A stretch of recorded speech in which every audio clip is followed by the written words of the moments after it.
She sat at the back. And they said she was shy. She led from the front. And they hated her pride. They asked her advice, then questioned her guidance. They branded her loud. They were shocked by her silence. When she shared no ambition, They said it was sad. So she told them her dreams. They said she was mad. They told her they'd listen then covered their ears. And gave her a hug while they laughed at her fears. and she listened to all of it. Thinking she should Be the girl they told her to be. as best as she could. But one day she asked what was best for herself. Instead of trying to please everyone else, So she walked to the forest. and stood with the trees. She heard the wind whispering. And danced with the leaves. And she spoke with the willow. The elm and the pine. And she told them what she'd been told. Time after time. She told them she never felt nearly enough. She was either too little or far, far too much. Too loud or too quiet? Too fierce or too weak. Too wise or too foolish. Too bold. Or too meek. Then she found a small clearing. Surrounded by firs. And she stopped. And she heard. What the trees said to her. And she sat there for hours, not wanting to leave. But the forest said nothing. It just let her breathe.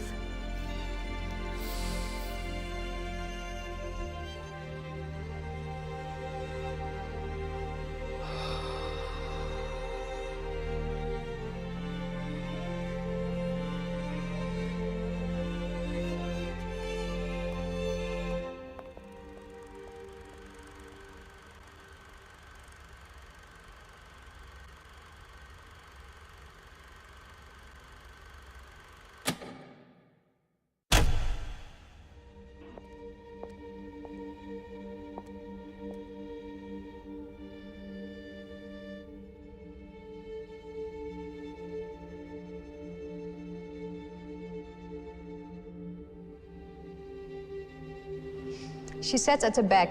And they said she was shy. She led from the front. And they hated her pride. They asked her advice, then questioned her guidance. They branded her loud. they were shocked by her silence. When she shared no ambition, They said it was sad. So she told them her dreams. They said she was mad. They told her they'd listen then covered their ears. And gave her a hug while they laughed At her fears. and she listened to all of it. Thinking she should Be the girl they told her to be. as best as she could. But one day she asked what was best for herself. Instead of trying to please everyone else, So she walked to the forest. and stood with the trees. She heard the wind whispering. And danced with the leaves. And she spoke with the willow. The elm and the pine. And she told them what she'd been told. Time after time. She told them she never felt nearly enough. She was either too little or far, far too much. Too loud or too quiet? Too fierce or too weak. Too wise or too foolish. Too bold. Or too meek. Then she found a small clearing. Surrounded by firs. And she stopped. And she heard. What the trees said to her. And she sat there for hours, not wanting to leave. But the forest said nothing. It just let her breathe.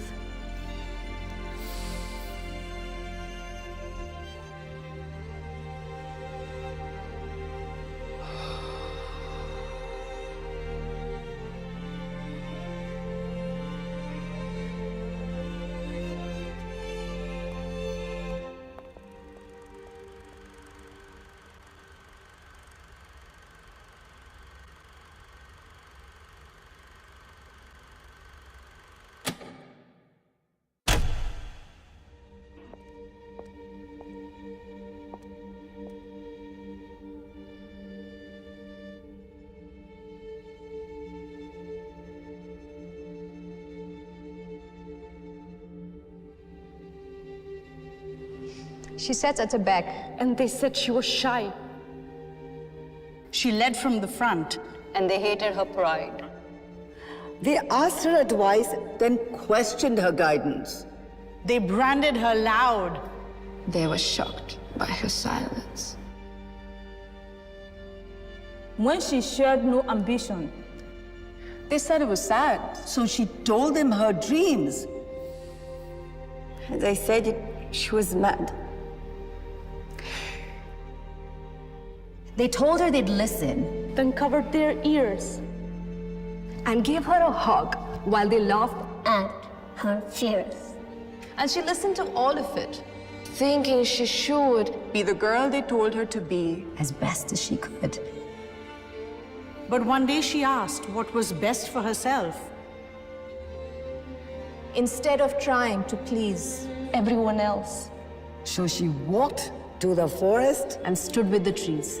She heard the wind whispering. and danced with the leaves. And she spoke with the willow. The elm and the pine. And she told them what she'd been told. Time after time. She told them she never felt nearly enough. She was either too little or far, far too much. Too loud or too quiet. Too fierce or too weak. Too wise or too foolish. Too bold. or too meek. Then she found a small clearing. Surrounded by firs. And she stopped. And she heard. What the trees said to her. And she sat there for hours, Not wanting to leave. But the forest said nothing. It just let her breathe.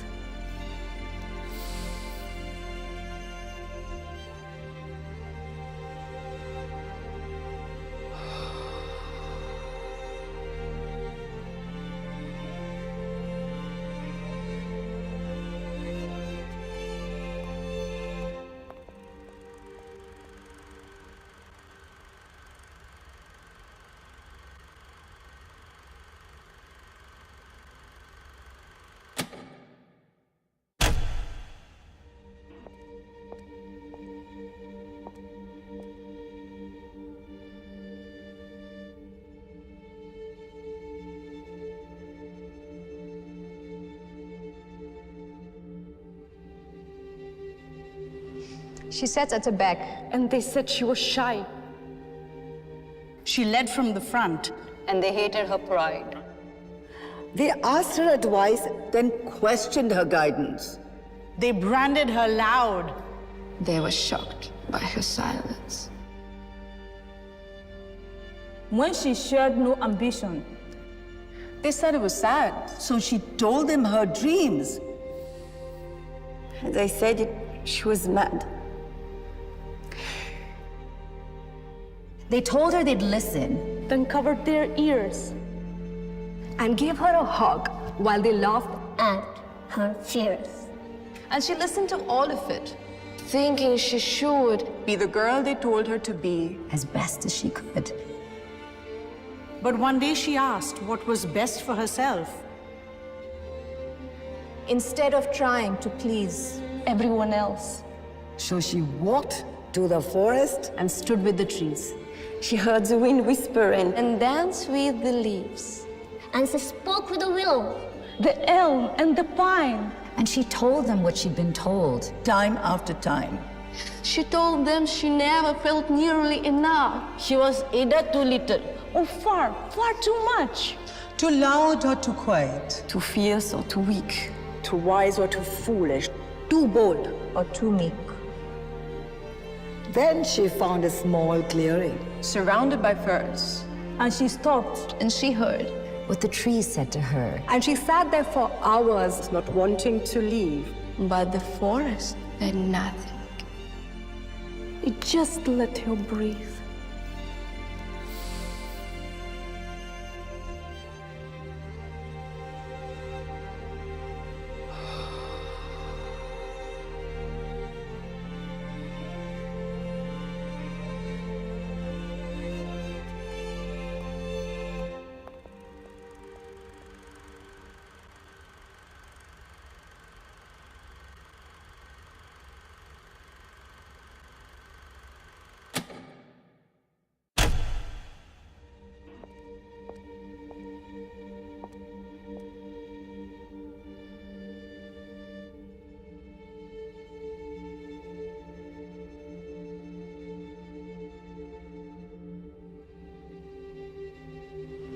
She sat at the back.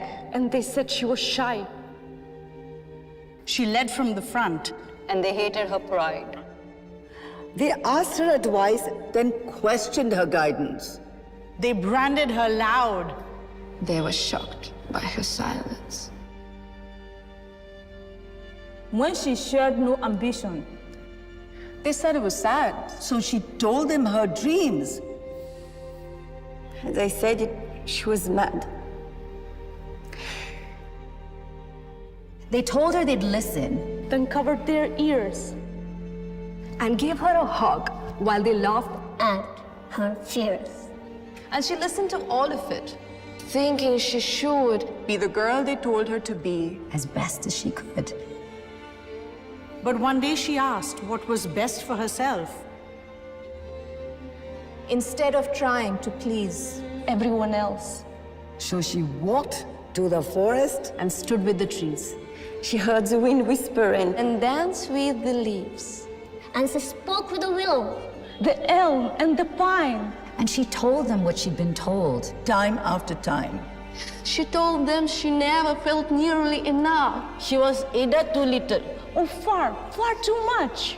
Too loud or too quiet. Too fierce or too weak. Too wise or too foolish. Too bold. Or too meek. Then she found a small clearing. Surrounded by firs. And she stopped. And she heard. What the trees said to her. And she sat there for hours. Not wanting to leave. But the forest Said nothing. it just let her breathe.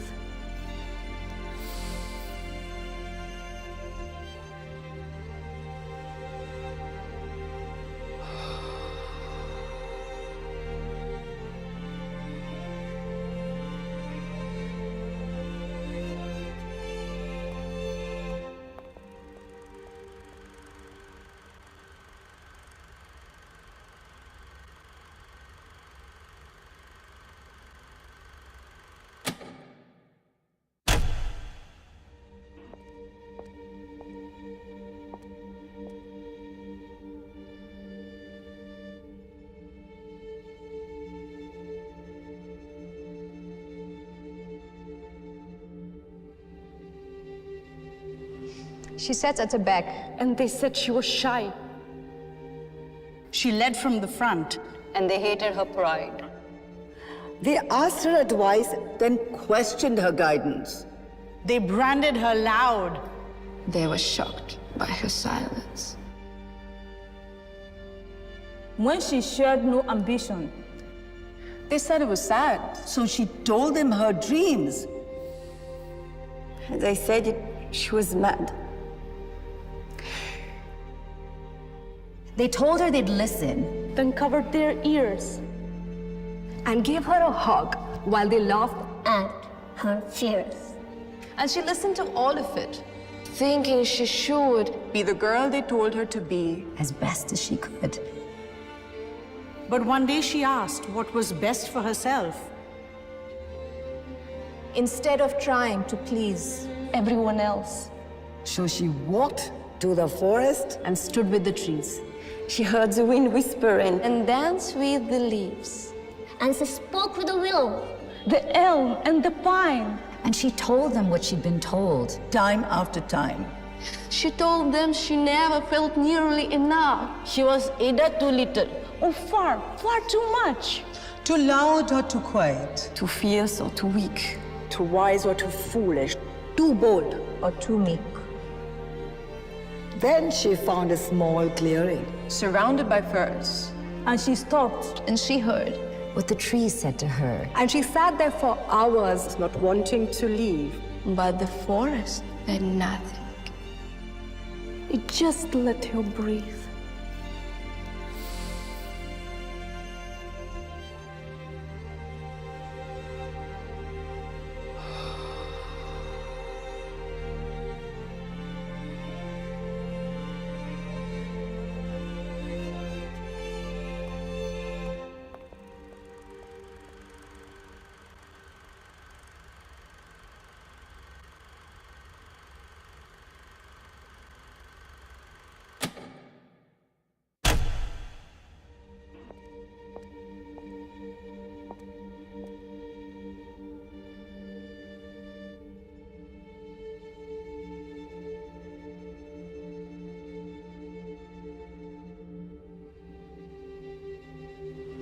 She sat at the back. And they said she was shy. She led from the front. And they hated her pride. They asked her advice, then questioned her guidance. They branded her loud. They were shocked by her silence. When she shared no ambition, They said it was sad. So she told them her dreams.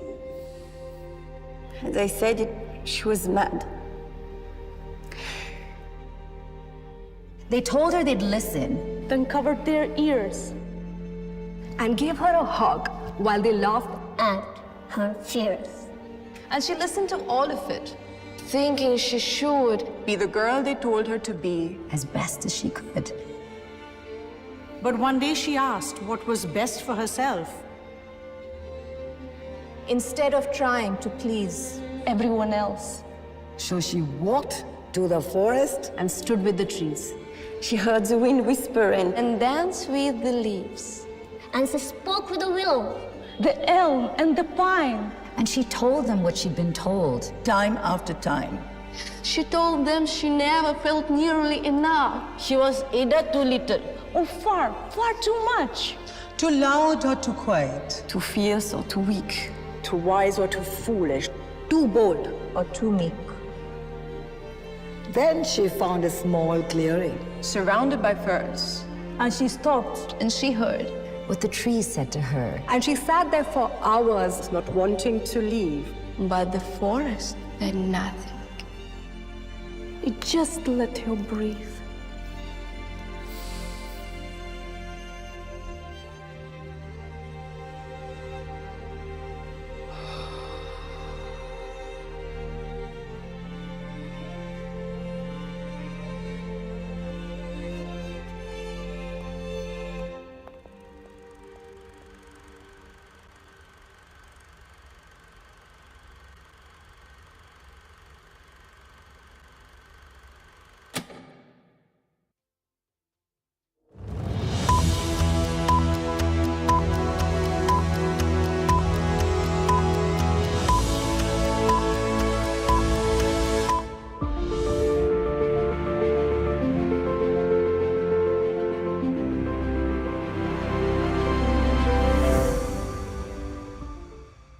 Hello and welcome to the International Women's Day 2023 at Infosys Europe. I'm Shipra Gill, Head Strategic Engagements and Advisor Relations at Infosys, and I'll be your host today for our flagship action-packed event. First and foremost, I would like to extend our gratitude to all the honorable industry leaders and speakers who are here with us today. Your presence speaks volumes not only of the strength of relationships between our organizations, but also of your own commitment and passion towards diversity, equity, and inclusion. Thank you for giving us your precious time. Infosys salutes women standing unified for equity and achievement forever, those who have boldly led transformations and who continue to inspire us. Infosys has always championed diversity, equality, and sustainability, and our efforts on gender diversity in the workplace emphasize the participation of women in technology and management. We're committed to celebrating diversity and fostering inclusion as it helps build a balanced and inspired workforce. This drives us in making Infosys a model organization for diverse talent and inclusive workplace practices, and to share our learnings and frameworks with others. Towards this end, we celebrate International Women's Day as a flagship event to foster learning, enthusiasm, wonder, and to provoke conversations around gender diversity. The theme for this year is Embrace Equity. In our pursuit of a world that provides equal opportunities to all, we recognize that equity is the means to get there. And to discuss the theme further, we are bringing together a wide range of industry thought leaders for an inspiring virtual event. I can't wait to learn and get inspired from the experiences and ideas that our leaders will share today. So carrying this spirit forward, I would like to invite Nazia Jabin, head of the HR function for UK and Ireland and the global sales portfolio for leading industry segments.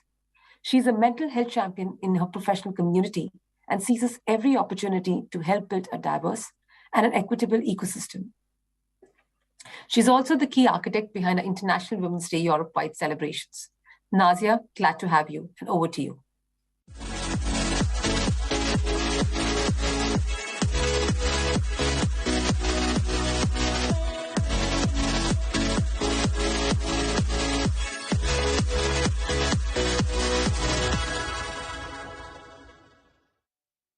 Thank you, Shipra.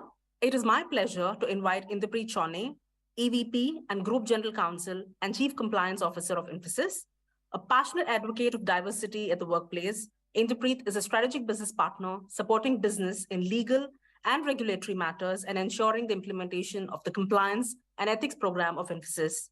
In recognition for her work, Inderpreet has been awarded multiple accolades, such as the top 25 women leaders in IT services, and is a frequent speaker at conferences globally. Inderpreet, thank you so much for joining us today.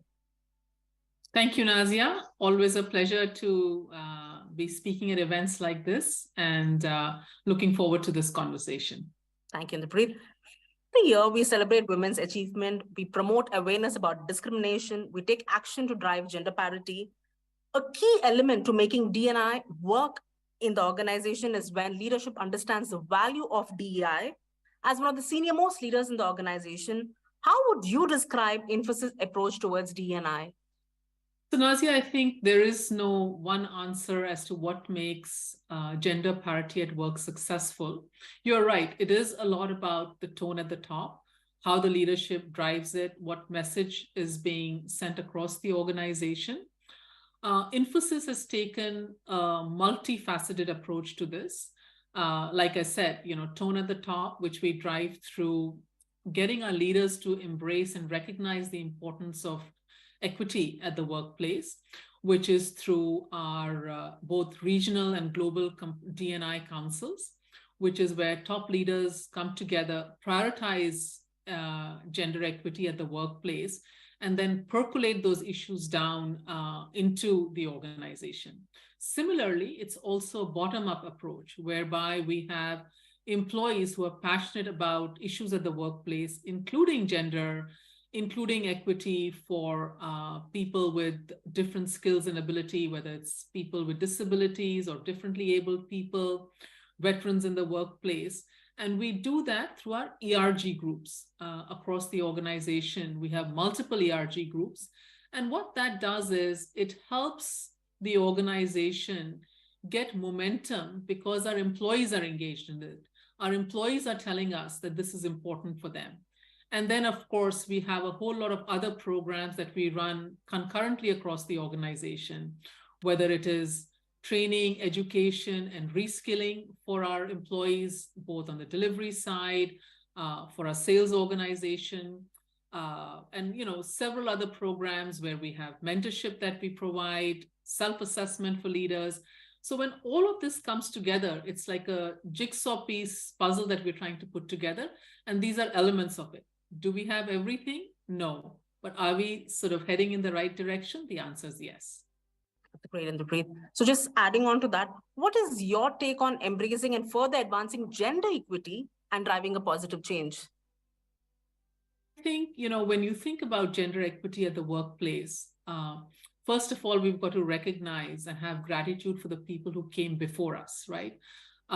Because it's on their shoulders that we stand. The number of women in the workplace since I started working has increased, and we see more and more representation happening both at Infosys and outside Infosys as well. You see women leading Fortune 500 companies, Fortune 100 companies, and we see executives, women of color, who are taking on leadership positions. And what that does is that when you see what is possible is when you aspire for it. I'll just share a quick anecdote. When I was in college, I had a friend who had a cousin who used to go to work at an international bank. And just seeing her, sort of getting ready for work in professional attire, seeing this professional woman walk with authority and power became a source of inspiration. I don't even think she realized what she was doing. But sometimes just being is what enables people. Great point, Inderpreet. I think one needs to make their presence felt directly or indirectly and navigate through the power structures in the organization. So leading on to that, creating workplaces that support diversity, equity, and inclusion requires leaders to lean onto the discomfort, break through old mindsets, lead with the heart, instill safety and trust in their communication and behavior throughout the organization.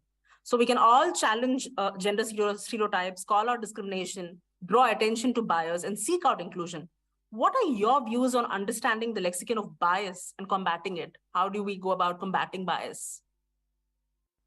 So I think first is recognizing that all of us have a bias, right? The bias may be in any particular direction, because unless we recognize it, we are not going to be able to address it. We are, at the end of it, products of the environment that we live, grew up in, work in, right? And I think that part of the problem can be solved when we start holding up the mirror to people and saying, this is how your biases come into play, right? What do we ask people to do? That when you are hiring, and if you want to hire somebody who looks like you, who has the same background as you, you will have a natural affinity to people like that, right? You're drawn to people who are similar. That's how the human mind works. However, if you say that, look, I'm actually going to run a diverse team, and I'm going to hire people who think differently, who have a different education background, we end up with a diverse workforce. And what does that diverse workforce do? First of all, it shatters that echo chamber that we want to avoid, because if you're in the echo chamber, you'll only reinforce what you believe in. You're not going to get new ideas. You will be in your comfort zone. And while comfort zones are great, I think that's the exact area where innovation, ideation, problem solving goes to perish, because oftentimes you'll hear people say that I can do my work with my eyes closed. Great, you're efficient, but you're not going to get new ideas if you're going to lean on people who don't bring any diversity of thought, any diversity of ideas to you. So my mantra always has been, and I say this to women in particular, but I think it's true for all employees, we have to get comfortable with being uncomfortable. And it is in that discomfort we will find new ideas, we will find the way to move forward, we'll find some solutions. We may make mistakes along the way, but that's where we will generate seeds of success. Phenomenal advice, Inderpreet. Being comfortable with uncomfortable, absolutely echo with your thoughts. On that front, we're all the sum of the experiences that we've had till now. So based on your experience and based on, for the benefit of the audience, are there any profound success stories or best practices on personal leadership that you want to share through your professional journey? I think, first of all, I think that women in particular have to give up this idea that they can do it alone. It is okay to ask for help. In fact, I think we must ask for help, right? And that help can come in many, many different ways. It could be help from your social network, right? Whether you are raising a family, looking after aging parents, or may have other commitments, right? So lean on your network so that you can, you can function with that support, and knowing that you have that support around you. Number two, I tell people that seek advice, seek counsel. If you make a mistake, own up to it. And, in that circle of confidants or advisors that you create, you will get ideas, you will get guidance, you will get counsel that you may not get if you don't seek that out and you try to be this lone warrior. Lone warriors can only go so far, right? So that's the second piece of advice I would say, that, create a system which, in the comfort and in the confidence of that network, you're able to get the right guidance. Third, going back to being uncomfortable, raise your hand when you get an opportunity to do projects that you've not done before, right? Volunteer for them if you can, because the learning out of doing something that you've never challenged yourself to do before is phenomenal. It can be a project, a gig project that you find on a platform and you raise your hand for that. It could be something as different as volunteering at a nonprofit. It could be the housing society that you live in. It could be, your children's PTA group, because when you do work in that different environment, you again are opening yourself up to different experiences. You may get leadership opportunities in these groups, which you may not get at work, which hones a completely different set of skills. So volunteer to do stuff that you don't do regularly. Brilliant, Inderpreet. So the last question for you today is, I mean, you're the executive sponsor of International Women's Day celebration at Infosys. So we've put together a very, very impactful agenda over the next few hours. Which session among those to follow are you most looking forward to?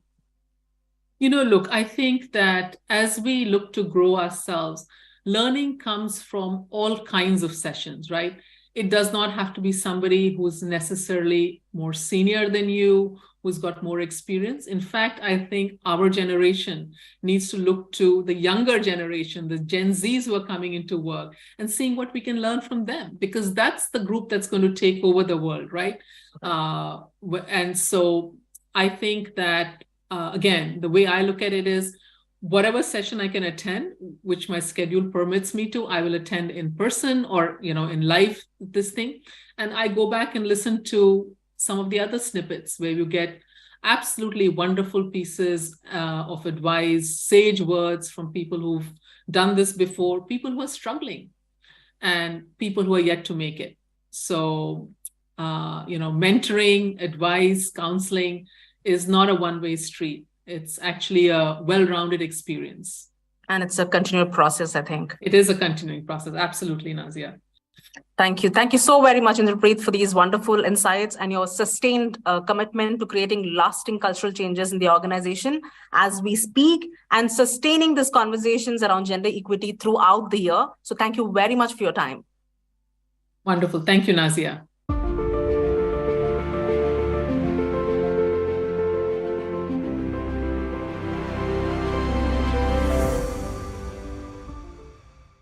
How is that for an inspirational start? Thank you, Indrapreet.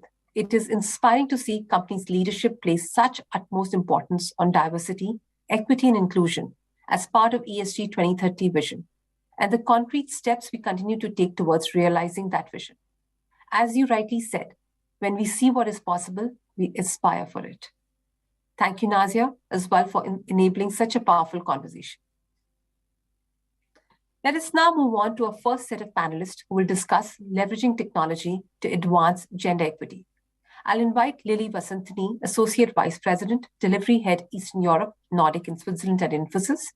Lily has been in the industry for the past 37 years and specializes in managing large and complex programs in IT services and working with a diverse cultural team. I'll invite Lily to introduce the panelists as they discuss leveraging technology to advance gender equity. Over to you, Lily.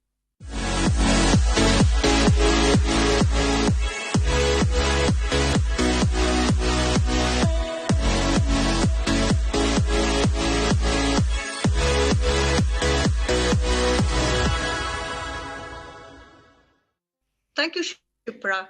I'm so much looking forward to the next 20 minutes on this panel, as we have real two eminent women leaders who have made an impact in the industry. We have with us Aline Weidner, the Managing Director and Cluster Lead at Commerzbank. Aline is a results-oriented leader with a strong focus on communication and people. Her passion is merging client centricity with technology while making Commerzbank a great place to work. She's a chartered financial analyst with more than 20 years in the banking industry, spanning across corporate banking, commercial banking, and building teams from the ground. With Aline, we have Dr. Dorothy Ritz, who is the Chief Digital Officer at E.ON Energie Deutschland. And Dorothy has been responsible for the digital division of E.ON Energie as the Managing Director since the beginning of this year. She has held multiple management positions, implemented unique strategies, and responsible for business expansion in a diverse set of companies. She has been involved in the board of the nonprofit children's aid organization, Plan International Germany, for over 20 years, apart from a professional career. And I'm so much looking forward to the next 20 minutes with you too. So before I start, it would be lovely to hear from you. And I think we'll start with you, Aline. Can you talk about the path that you have traveled this far to where you are as a leader? Thank you, Lily, and thank you for having me. Yeah, actually, my path, it wasn't planned that way. Yeah. Actually, I started out with a bank apprenticeship just because I didn't know what I wanted to study. Afterwards, I said, well, banking is nice. That's why I studied business. And I always worked part-time then at Dresdner Bank because it was way nicer than getting any other part-time job. And after I finished my studies, I started out at Dresdner Kleinwort and got introduced to investment banking, but was mostly in relationship management. Did the normal way from being an analyst, associate, VP, director. And actually then it was a woman who gave me my first leadership job. We will come back to that later, how maybe women can help other women. And yeah, it evolved from step by step. And again, I had opportunities in the years to come to have different leadership positions where I could learn and where I also had the opportunity maybe to promote some women in their development. Awesome. Dorothy, how about you? Thank you, Lily, for having me for this conversation. I must say, I had the opportunity to meet 150 Infosys female leaders and women in Bangalore last year, and it was fascinating. So I know what a vibrant network you have at Infosys. So happy to be here. Well, when I was very young, I was always fascinated by the power of words and information. So I started out a bit of being a journalist at school and during my studies, earning some money with it. And decided to study law because that also felt like a very powerful way of using words and communication in order to structure the world. So that's how I ended up in law. After my law studies, I went back to a media company because I felt like I'm probably better in media than becoming a full lawyer. So my next 8 years I spent in Bertelsmann, and I was so lucky that from my very first day, I landed in the internet, in the World Wide Web. So we are talking like 1997, yeah? And or even 1995, that's when I started. And so 8 years of media company taking me to Australia and to London and then kind of back to Germany, always with the focus of what information and communication can do. And of course, that exploded in the digital world. So very consequentially, after 8 years at Bertelsmann, and I thought, probably want to try something different, I joined Microsoft for my next 18 years of career. And I started very much in the web messenger and MSN portal world, so very much on the consumer side. But my career kind of took me straight through the entire Microsoft world because Microsoft just very much transformed from a software Windows kind of company to a truly cloud and digital company. And guess what? That has a lot to do with internet services, cloud service, communication, information. So I'm still, even today, totally fascinated, and that's still my link to technology. Because as you can see, I'm not an IT person per se, but what information, communication, collaboration can do is still really, really fascinating to me, and always has shaped my career. So my last role at Microsoft, after being on the board of Germany for a couple of years and having a very international role, was leading Microsoft in Austria. And that was an extremely fun job. I mean, because you have the entire product portfolio, you have all customers from the Chancellor of Austria to all of the CEOs to mid-sized and small companies and consumers. And so that was truly a very, very fun job. But I felt 1.5 years ago that the energy transition is so important. And then also my children telling me, hey, we have to save the world. We have to come to good energy, the climate change. that I felt like maybe it's time to see if my passion and what I've learned I could actually apply to yet another big, hairy problem and issue that we have, which means like support the energy transition. So when the opportunity came up that I could join E.ON, here E.ON in Germany, I took it because I thought, maybe that's my role in order to, make the world a little bit better, because that's really where my passion sits. And as you say, I also am very, very passionate about Plan International. It's an organization that specifically is very much focused on girls. We support girls. A lot has to do with education, with giving them, education in their rights and making sure that they go to school, that they actually do have birth certificates, which means like they are legitimate and actually can pursue a career. So it all comes nicely together because you just see if we empower the women, and that's one of my passions wherever I am, the world just becomes better and we can make the progress that we need to do. So that's me in a nutshell. Amazing. I mean, it's simply amazing to hear you. And thank you so much, Dorothy. And I think we're going to have some really good next couple of minutes together, the three of us. Aline, while you were talking, you just touched upon something very important. You said women nurturing women. And to me, I think that's such a fundamental principle in how we can actually handhold and nurture and mentor our entire ecosystem. Do you want to touch upon it, Aline? Oh, absolutely.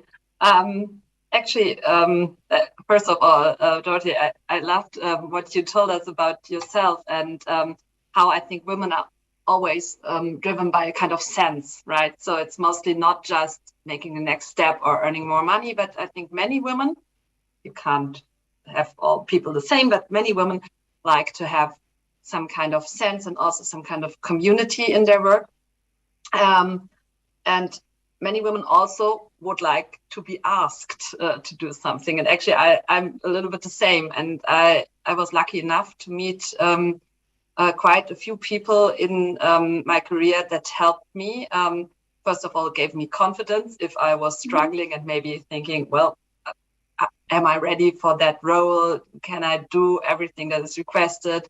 And after giving the confidence, then also encouraging me to apply for a job, or just saying, if I had not applied, I want you. And maybe also coming back again after I said, oh, well, maybe not yet. And coming back again and say, I want you for that role. And that obviously helped me quite a lot. And it also taught me that if maybe I tell a junior female candidate in the firm, how do you think about taking on a leadership position? If she says, oh, no, that's not for me, I like being a specialist, and then maybe this answer is, yes, that's what the colleague thinks at that point in time, but it might be a good idea to find out why that person thinks that. Is it maybe because it's in her mind, maybe she can't combine the next role with family, or maybe she thinks has to tick all the boxes, like in the job application form where all the wishes, then women tend to think they really need to be perfect and everything's asked for. And then to have somebody to say, no, what you bring with you is already good enough. And I really want you with your experience and maybe also with the fresh thoughts you can bring in, even though you have not 10 years of experience doing exactly the same somewhere else. This is really, really helpful. And therefore, I would encourage everybody to really hear what these women say and not just say, oh, she said she's a mother and I decide for her that she will not want to have the next step.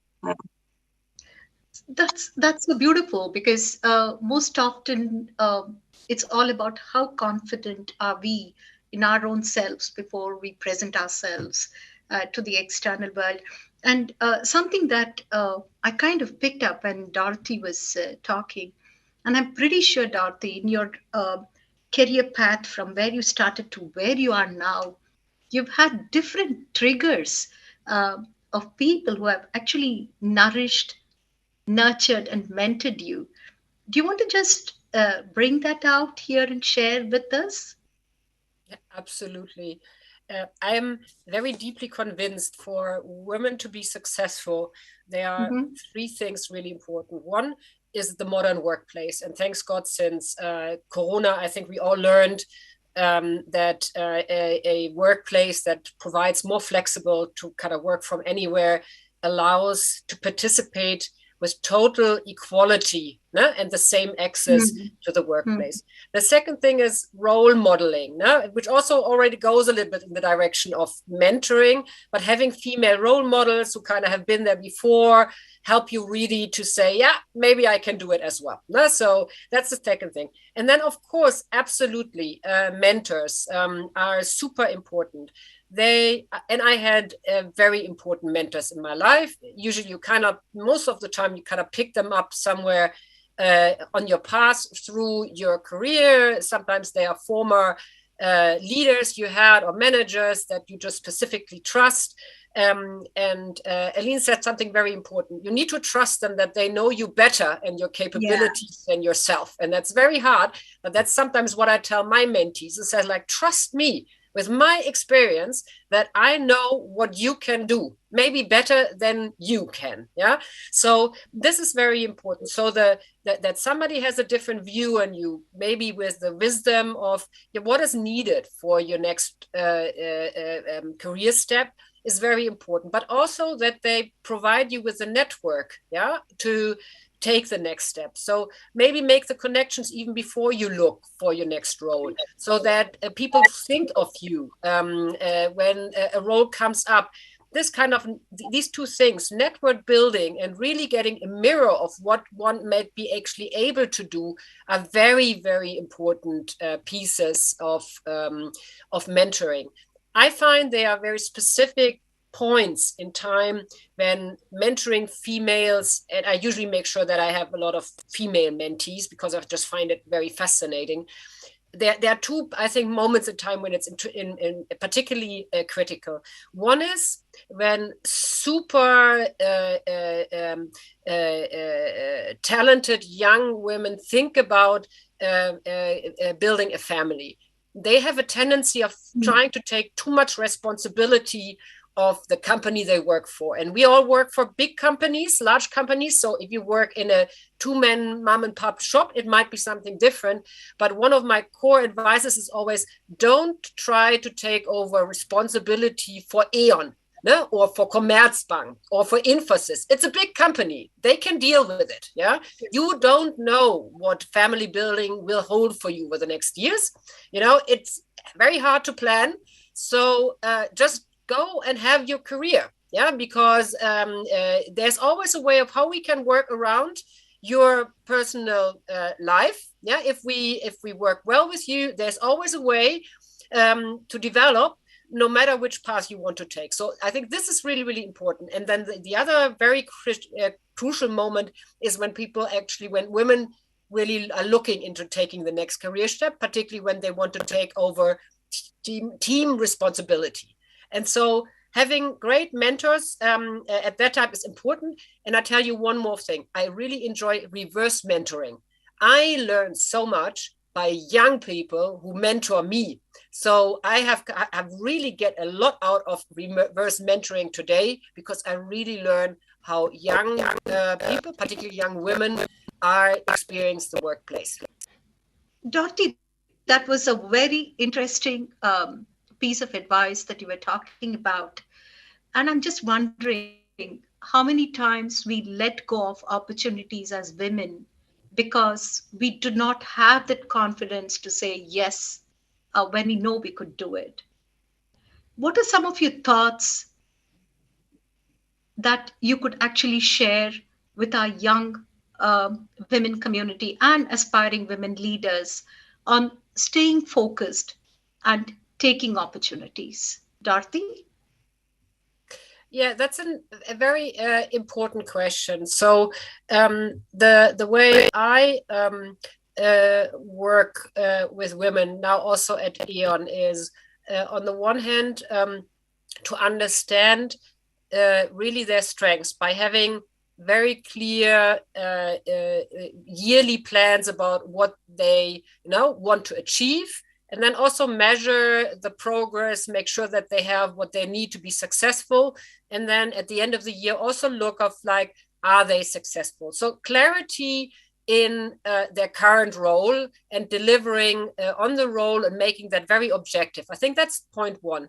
The second thing, what I find is super important, is that you make the capabilities of these young women more abstract. So detach it from the current role that they have and see, are they strong in finance? Are they good people leaders? Are they analytic, or are they more creative?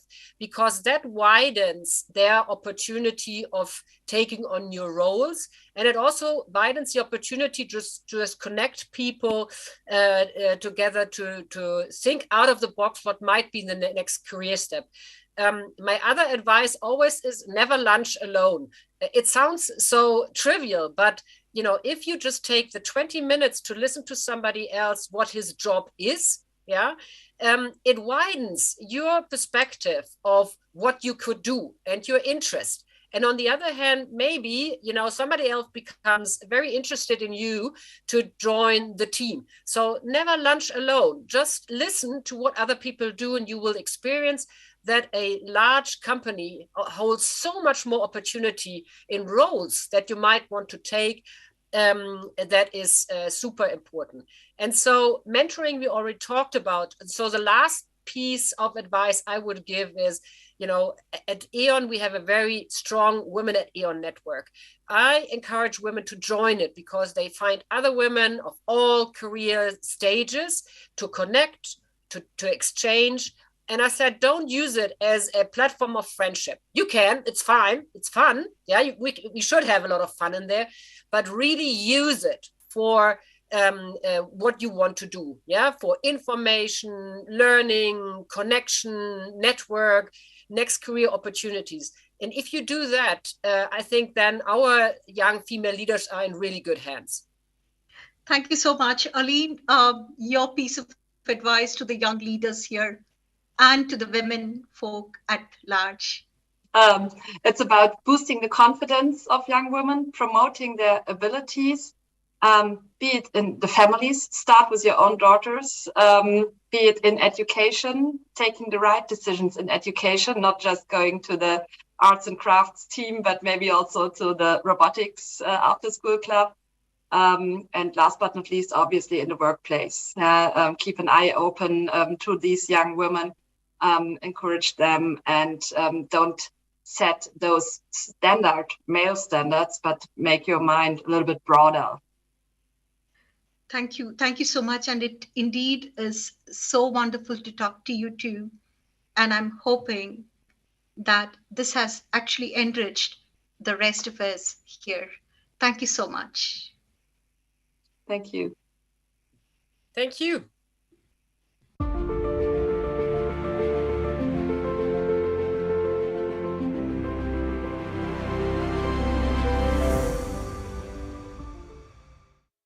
Thank you, Lily, Aline, and Dorothy for that engaging session. The role of technology, and especially education, indeed serves as key drivers in bringing about gender equity in an increasingly digital world. Your message on making connections, the importance of networks, and right decisions in education and capability building is insightful food for thought indeed. Let us now move on to a second set of panelists who will discuss the next game-changing topic of the day: implementing an inclusive growth flywheel in the hybrid work culture. I invite Misha Helbig, Vice President, Regional Head, Infosys, to take the stage. Misha has over 28 years of experience in consulting, business development, client relationship development, and alliance management. I'll request Misha to introduce the panelists and take the discussion ahead. Misha, the stage is all yours.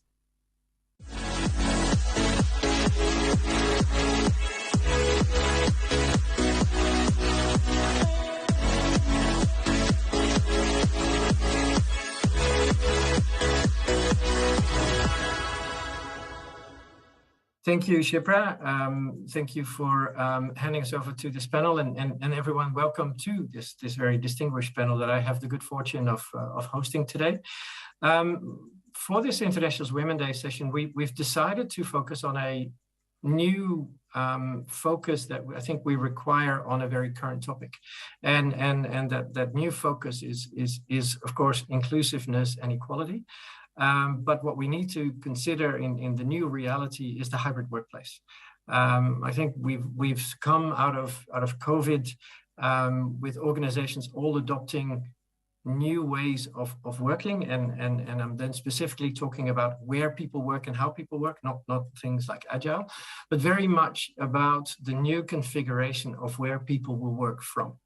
And what we see across organizations is indeed hybrid. I think what we're seeing is people who will come back to work full-time.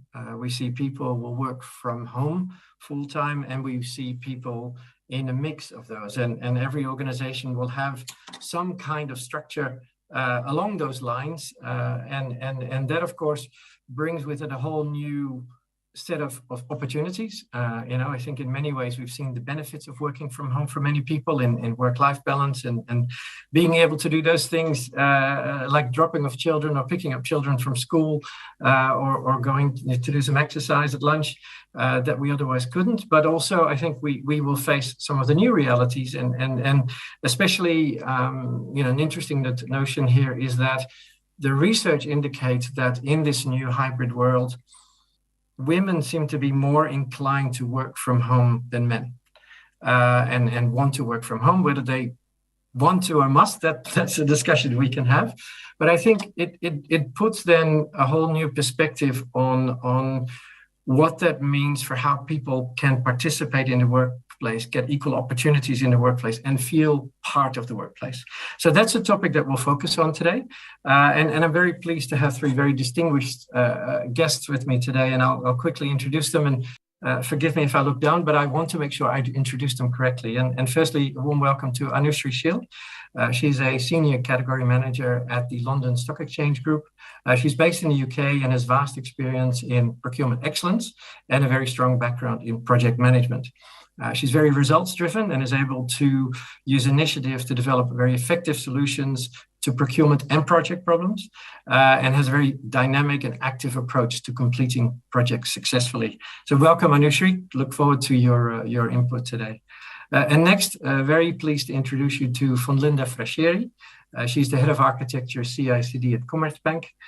She's responsible for the continuous integration tools and best practices to accelerate software delivery at Commerzbank. And she drives the cluster landscape transformation by shaping Commerzbank's CI/CD pipeline. Welcome, Fonlinda. And finally, very keen to introduce you to Nicola O'Connor. She's AIB's Chief Information Risk and Security Officer. She's responsible for ensuring the integrity of both information and systems, and also responsible for defining the strategy to future-proof the organization. She's a very experienced executive, previously holding a number of senior management positions in AIB, including the head of support and control. So welcome all, very great to have you on board.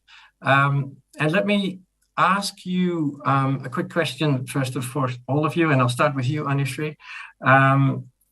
Maybe talk a bit more about your role in the organization. Maybe talk a bit about how your organization has adopted this hybrid way of working, and what does that look like for your teams? Thank you, Misha, and thank you for the introduction. So I look after some of our key strategic suppliers at London Stock Exchange who provide us services from a technology point of view. So I've been at LSEG for I think 1 year today. So it's my 1 year anniversary. But if we talk specifically about return to work from a sort of post-COVID perspective, I was working in my previous organization at that point when we all returned back post the pandemic. And it was an interesting situation for me because my daughter was only 6 months old when the pandemic hit. So I was actually on maternity leave. And when I returned back from my maternity leave, we were all in full lockdown. So very interesting indeed, because not only had I not been in the workplace for almost a year of my maternity leave, I returned back in a virtual environment. So it was a very interesting time. but also one where I didn't feel left out because we were all working from home at that point, right? We were all virtual. So it didn't feel like there was any of the sort of lack of inclusivity or anything like that. But the approach in both organizations that I've worked in have very much been a gradual one rather than forcing anything to happen immediately, which I think is really key.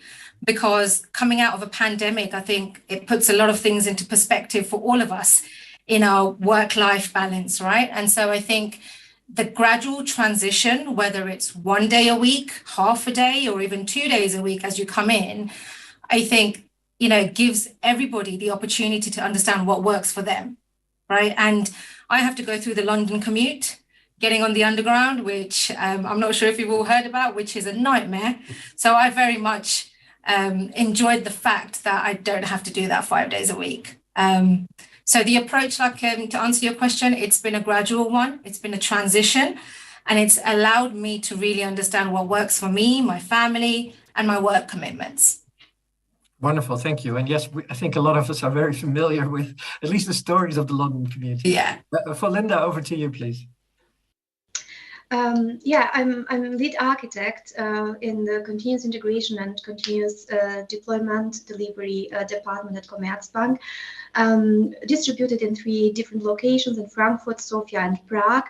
And together with the teams there, we drive the design for the technical transformation in order to accelerate the software development and the software delivery. Maybe something to mention before, banks are today not only financial institutions, but software-driven and technology-driven companies with the aim to quickly offer innovative and digital products to the end customers. So innovation and time to market are the big goals.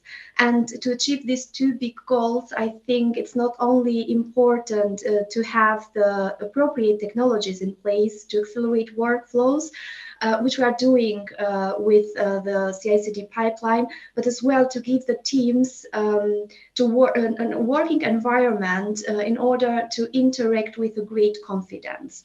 And throwing back in the last 2 years, we at Commerzbank have implemented a hybrid model, which is balanced mix between working from home and office days, 2 to 3 days working at the office, which I think is also essential for positive results.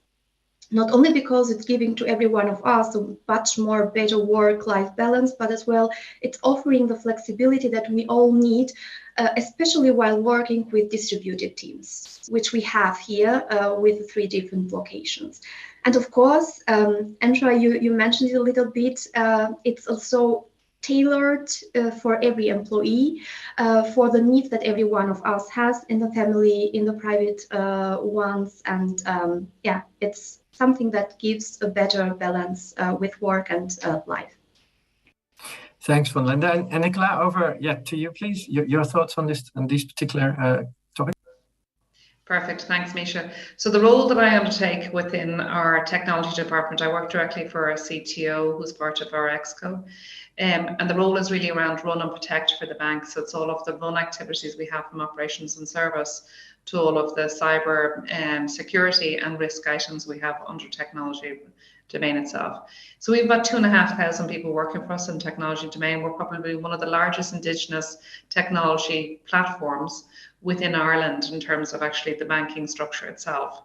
So a really interesting place to work, and we're trying to create that dynamic that actually it is about the work, it's about the interest in the work, less so about the location, less so about the body itself, the physical body.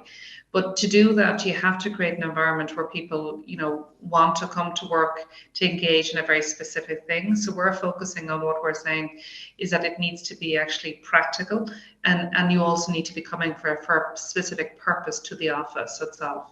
So we at this stage, we're aiming for 2 days a week.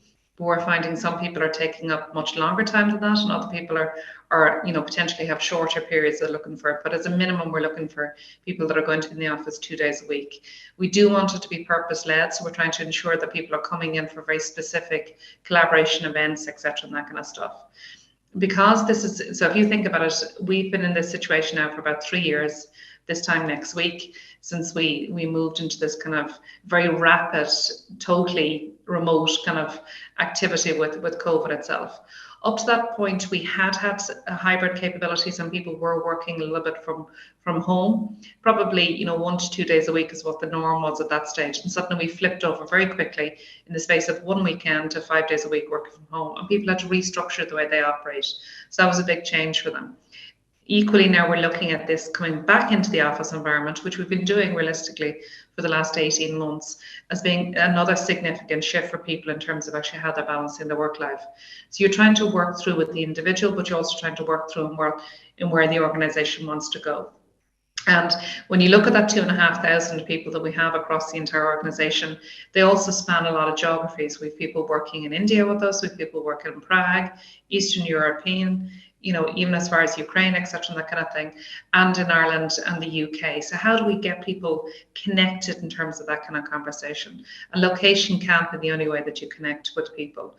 So it's very much about making sure that you're providing that kind of capability, strong infrastructure, strong practices around how people engage in terms of actually using the products that are available to us, etc., and that kind of thing, and developing all of that as well. So it's a very conscious thing. It's a very conscious leadership decision that we've made. And we're trying to really make sure that people feel as connected as possible to the business and what they're delivering. When you actually look at it, and it's really interesting what you're saying, Anusha, in terms of actually restarting in a new company in the middle of a pandemic, post-maternity.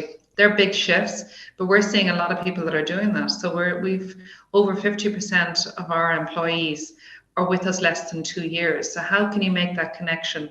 How can you get that person to believe and feel embedded in the organization and feel belong to the organization?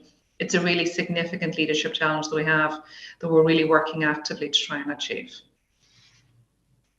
Yeah, thanks, Nicola. And to maybe pick up on that, you talked about, we can't be location specific. And I think Gartner has already said the location specific return to office strategies are not working so well, whereas the human-centric return to office, and approach are working well. And maybe pick up on that, right? Because there is, at least some perspective that, where people end up, and everyone might end up in a slightly different situation. You mentioned minimum 2 days a week, so some others might be 4 or 5. So is there a risk of there being, sort of a misalignment in the organization, or a fair or unfair advantage for people, whether they spend more time in the office versus those who spend more time at home? And do you see that as a how do you manage that to make sure at least that people continue to be included in the workplace, or at least are not excluded in the workplace, which is a risk that people seem to be calling out at this point?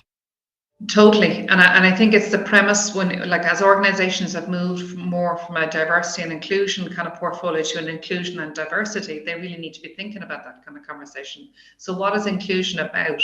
And proximity is another bias. So how do you actually challenge that bias and actually make sure that the people that you're engaging, the people that you're trying to develop, the people you're trying to lead as a leader, that you're not automatically, transferring that to those that you see directly in front of you, that you have the engaging conversations with. So for me as a leader, it's about making sure that I'm having those conversations with as wide a possible group as possible, that I'm doing it in such a way that they're comfortable, the individuals themselves are comfortable, but that you're also encouraging them to collaborate.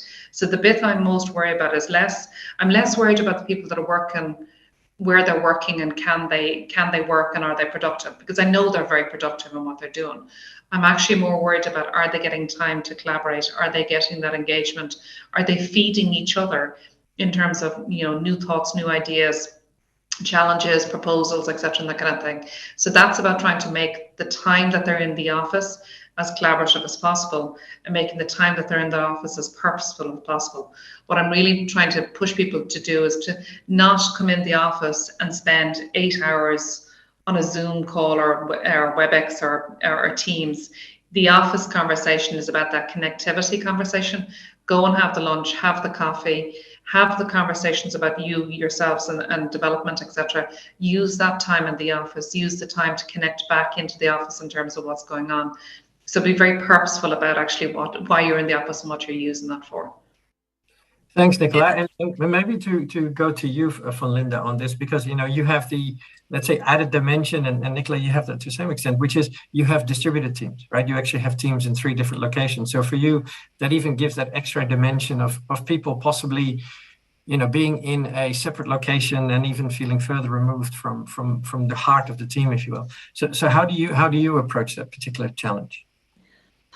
Well, I will say I have done 2 basic observation. It will say in the last 2 years, let's say from that time slot. And these 2 basic observations are giving both sides of the medal. Let's say the first one I've observed was that while working with the different located teams in Sofia and Prague, I see that by implementing that hybrid working model, there was a positive effect on erasing borders, any kind of physical or borders that are maybe live in our heads. It gives the possibility to have equal setups per design, which means a better inclusion of everyone. And enables everyone being part of a bigger team, which is of course based also on a much more intensive communication of goals, of targets, of motivating everyone, which is quite challenging in doing that in a virtual room where everyone is in there. As talking to everyone in person, it's a challenge, but I see there a very positive effect. And coming to the other side of the medal, throwing back in this to last year, I have the experience that we have done much more retrospectives than ever. And this is on different levels, on team, on the scales level, on management level. It's not a negative aspect per se, but I think I would not neglect, I will consider the need that comes on reflection, on collaboration on different level.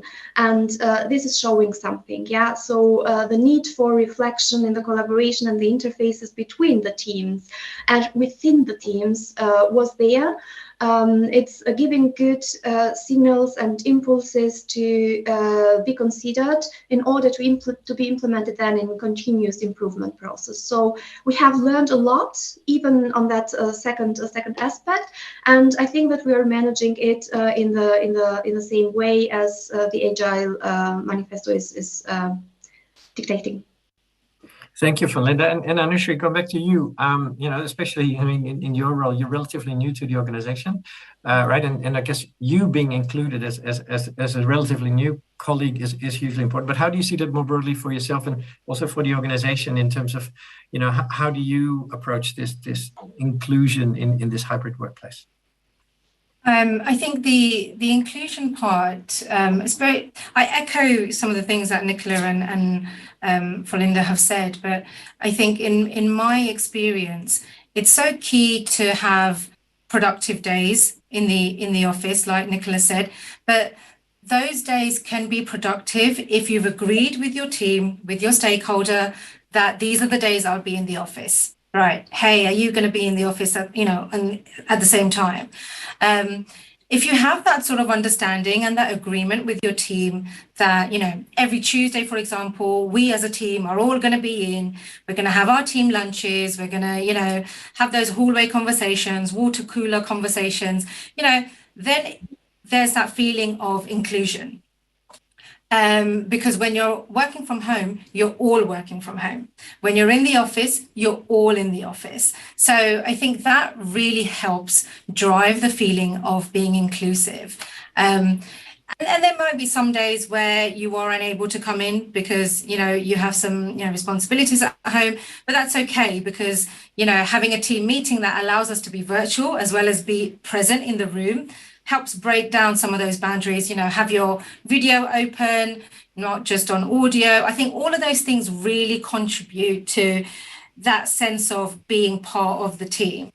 And in my experience, I've worked in organizations where there's this culture of just don't turn your video on when you're working from home, right? But I feel like it just adds so much more value. I mean, the best thing would be if you're in person, but to be able to, use some of the technology that we have and that we've used so much over the last 3 years is imperative, because you turn on your camera, people can see you, they can see your body language, turn off any background you have. You might have kids running around, but that's okay. I think it's now acceptable. And I think the post-pandemic life has made that acceptable, that actually we are all real people and we do have lives, and we do have lives outside of our jobs. And I think that's opened up a whole new perception in people's minds of your colleagues, of other individuals that you work with in the organization. Thanks, Anushree. So if I see this, some really, I think, insightful and positive aspects. I think every one of you have, in your organizations and individually, designed, I guess, your own situation, but also your team situation in a way that really allows for that inclusion. And as we see that's not just by people who work in one location, but people who work in multiple locations. Now I am conscious of time, so I'm going to actually skip to the last question. And again, this is going to be a question for all of you because of the time constraint. But maybe for each of you, and you've already shared so much, but if each of you can say, what is that one thing that you would advise others in the workplace, be they women, men, but everyone who's a participant in creating this hybrid workplace in a purposeful, inclusive manner? What would your advice be, your thought be? And again, Anushree, if I could start with you. So my advice would be, and this is personal sort of experience and what's worked really well for me, is to plan ahead. Right, is to be proactive about your week ahead. What does that look like in terms of, are you going to be in the office, which days, and are you going to have, plan it with your stakeholders, plan it with your team members, any leadership, team members you're meeting, plan it so that you are in the office at the same time. And that will then, one, not only make your day very productive, but also help you manage your work-life balance a lot better, right? And I think then you can really dedicate those certain days to coming into the office, and you can mentally prepare yourself for that, if you have to do a long commute. And equally then you have visibility of the days where you will be at home, and you may be able to do some things that are, more part of the life side of work-life balance. So my advice very much would be to plan ahead and to be proactive and think of each week as it comes. And plan well with your team members. Yeah, brilliant answer. Thank you, Anushree. For Linda, over to you. I would fully agree. I will add as well 3 other things that I see as important, especially for the leadership. Yeah, I think it would be helpful to pay attention and to observe the dynamics within the team and outside the team, in order to give the possibility even to them who cannot speak out loud to be heard and to react in time, because there may be something which will exploit them later on, and this is important for the leadership. The second one, I will say, intensify the communication of goals in every channel, in different platforms. We have Teams, we have Zoom, we have Outlooks, and so on. It's very important to intensify it, to have everyone of the team behind these goals which needs to be achieved, and ensure the full transparency for better and equal playing field with the team members. So these are the 3 things that I would add. But of course, I totally agree with Anushree. Thank you, Vandana. And Nicola, to you finally. It's some really good suggestions there. The only thing I'd add is probably respect. I mean, I think it's like anything else. To be honest with you, we all are coming at this from different situations, different life stages, different things going on in our environments, etc., and that kind of thing. So open dialogue is really interesting, trying to figure out what works for the team. Like I flipped back and forth between, pushing people to be in a specific day and then sitting down and having conversations with people about what works for them.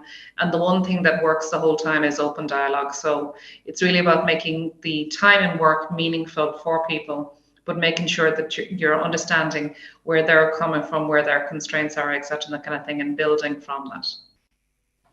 Yeah, fantastic. Thank you. And can I just add, firstly say thank you as we come to the close of this conversation. And I'm really pleased we recorded this conversation, because I have to say the 3 of you in such a short time have given so many really great insights, great advice, and wonderful views on how we can actually make this inclusivity work in the hybrid workplace, and how we can make the best of it for ourselves, but also for our teams. And I really want to thank you on behalf of Infosys that you were willing to spend this time with us today and to share your insights.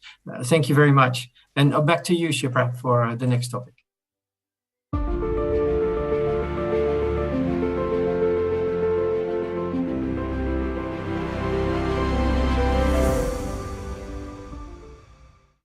Thank you, Misha, Anushri, Linda, and Nicola for that engaging session. Your perspectives on a hybrid workplace and what does it look like for your team resonates with all of us as well. And we'll take to heart your advice on promoting inclusivity more consciously in this new workspace.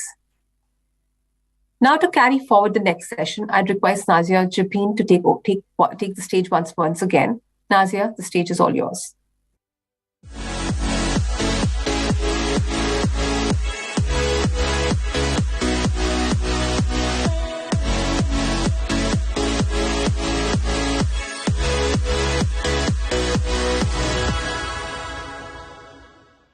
It is my absolute pleasure to host Alison Krill, Chief Technology Officer and Managing Director at Deutsche Börse. The fact that Alison has been part of our International Women's Day for 3 consecutive years speaks volumes about her leadership and her commitment towards driving equity. Alison has more than 25 years of experience in the financial sector industry, and she has worked in several leadership positions with Bank of America, Merrill Lynch, and Deutsche Bank. Alison is a true global citizen, having lived and worked in 3 different continents. She's also changed domains in her career, and this not being tough enough, she's also completed 7 marathons and is registered to doing her 8th marathon this year. So here we have someone who's questioned the inequities, who has excelled in her field of sphere, and I truly believe she's just the person for today's topic, harnessing allyship and networking to navigate the power structures and politics at the workplace. So Alison, it's such a pleasure to have you with us today. Likewise. I'm really happy to be here and also happy to be participating in Infosys's International Women's Day for my 3rd time. Thank you so much, And this time, not virtually, but in person, and being able to sit here again with you is a sort of pleasure. So Alison, before we dwell onto today's topic, if you just take a step back and look at this year's International Women's Day, what do you think embracing equity means? Before I touch on my own perspective, I thought it might be kind of fun to share what I got from ChatGPT when I put it into the AI model. It's actually pretty good, and I was surprised at how accurate it came back with. First of all, it's about actively working towards creating a fair and just society where everyone has equal access to opportunities. Nextly, it's understanding and addressing those systematic biases that we have, as well as preventing certain groups from achieving equality in the same way as others. And lastly, it's about embracing equity, and that requires a commitment to ensuring everyone has an equal chance to succeed and thrive. So I think that's pretty good. But if I look at kind of my own personal journey and why it's so important for me, and I'll use the phrase of point of privilege. So I'm a female. Yes, I've sort of worked in a sort of male-dominated industry, but I also myself personally come from a point of privilege. I had access to resources growing up. I was well educated, and I had a family that sort of supported me unconditionally, regardless of the sort of decisions that I took in life. I'm very aware that not everyone has access to those same opportunities. And I think that's where, when we talk about equity, it's so important for individuals, regardless of where they are, to make sure that they're sort of giving back and giving others that same opportunity and sort of equaling the balance. My brother and I talked about this on, I think, the fireside chat we did 2 years ago. He was paralyzed in a snowmobile accident in his 20s. And subsequently has really invested his life and career to basically adaptive sports. I listened to a podcast that he did a couple weeks ago, and one of the things he said that really resonated with me as a leader is what inspires him the most is the ability to help people to be the best that they can be, And I think applying that to the corporate world and in my position, I need to enable my team and those around me to be the best that they can be, regardless of their starting point and regardless of sort of challenges that they may face. That's brilliant, Alison. I completely agree on your point on equity, which then lends itself to another question on power, associated question on power. Organizations are made of people, and just as much as power you have over the others, others also have over you. And then you have these informal structures. So my question to you is, how do you think women should navigate about these power structures? And Alison, you're someone who's really grown up the ranks. So how did you navigate these power structures early on with your career vis-a-vis now in your leadership role? Any advice, please? Yeah. So I think power is sort of an interesting word, and it's probably not a word that I naturally like or gravitate to. And definitely you have managerial power.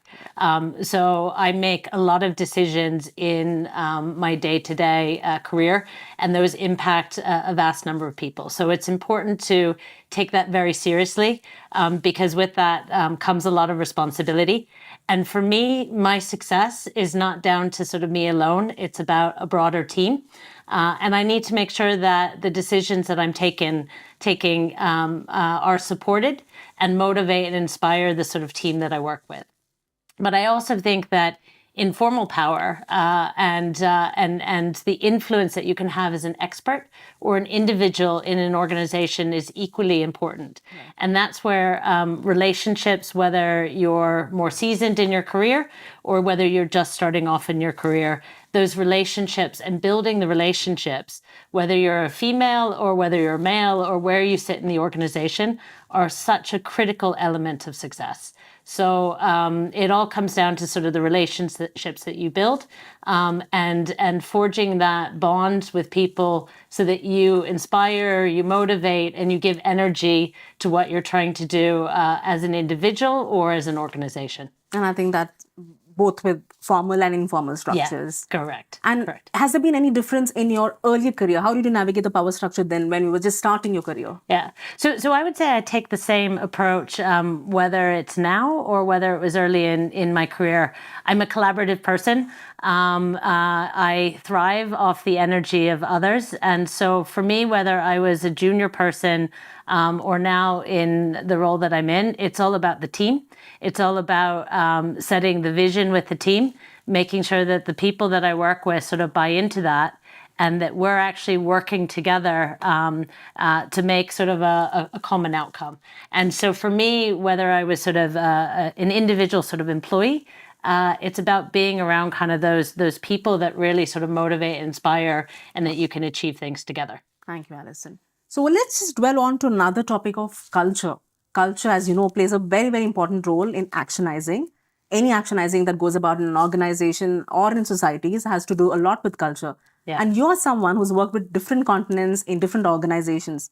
So how do you think culture shapes the diversity and equity, which in then will shape the entire equity process? Yeah. So first of all, for me, diversity and inclusion is a fundamental that must exist, especially in everything that I've done in my career.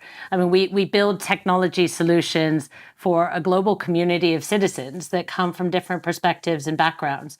And so having that diversity of thought process is a fundamental sort of in any team.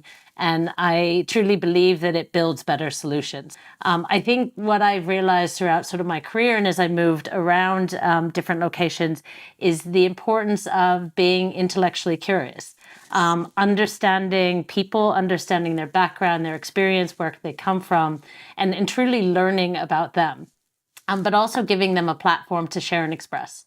I'll take it back to that position of privilege that I spoke about before as well. You also have to realize that not everyone has had the same path.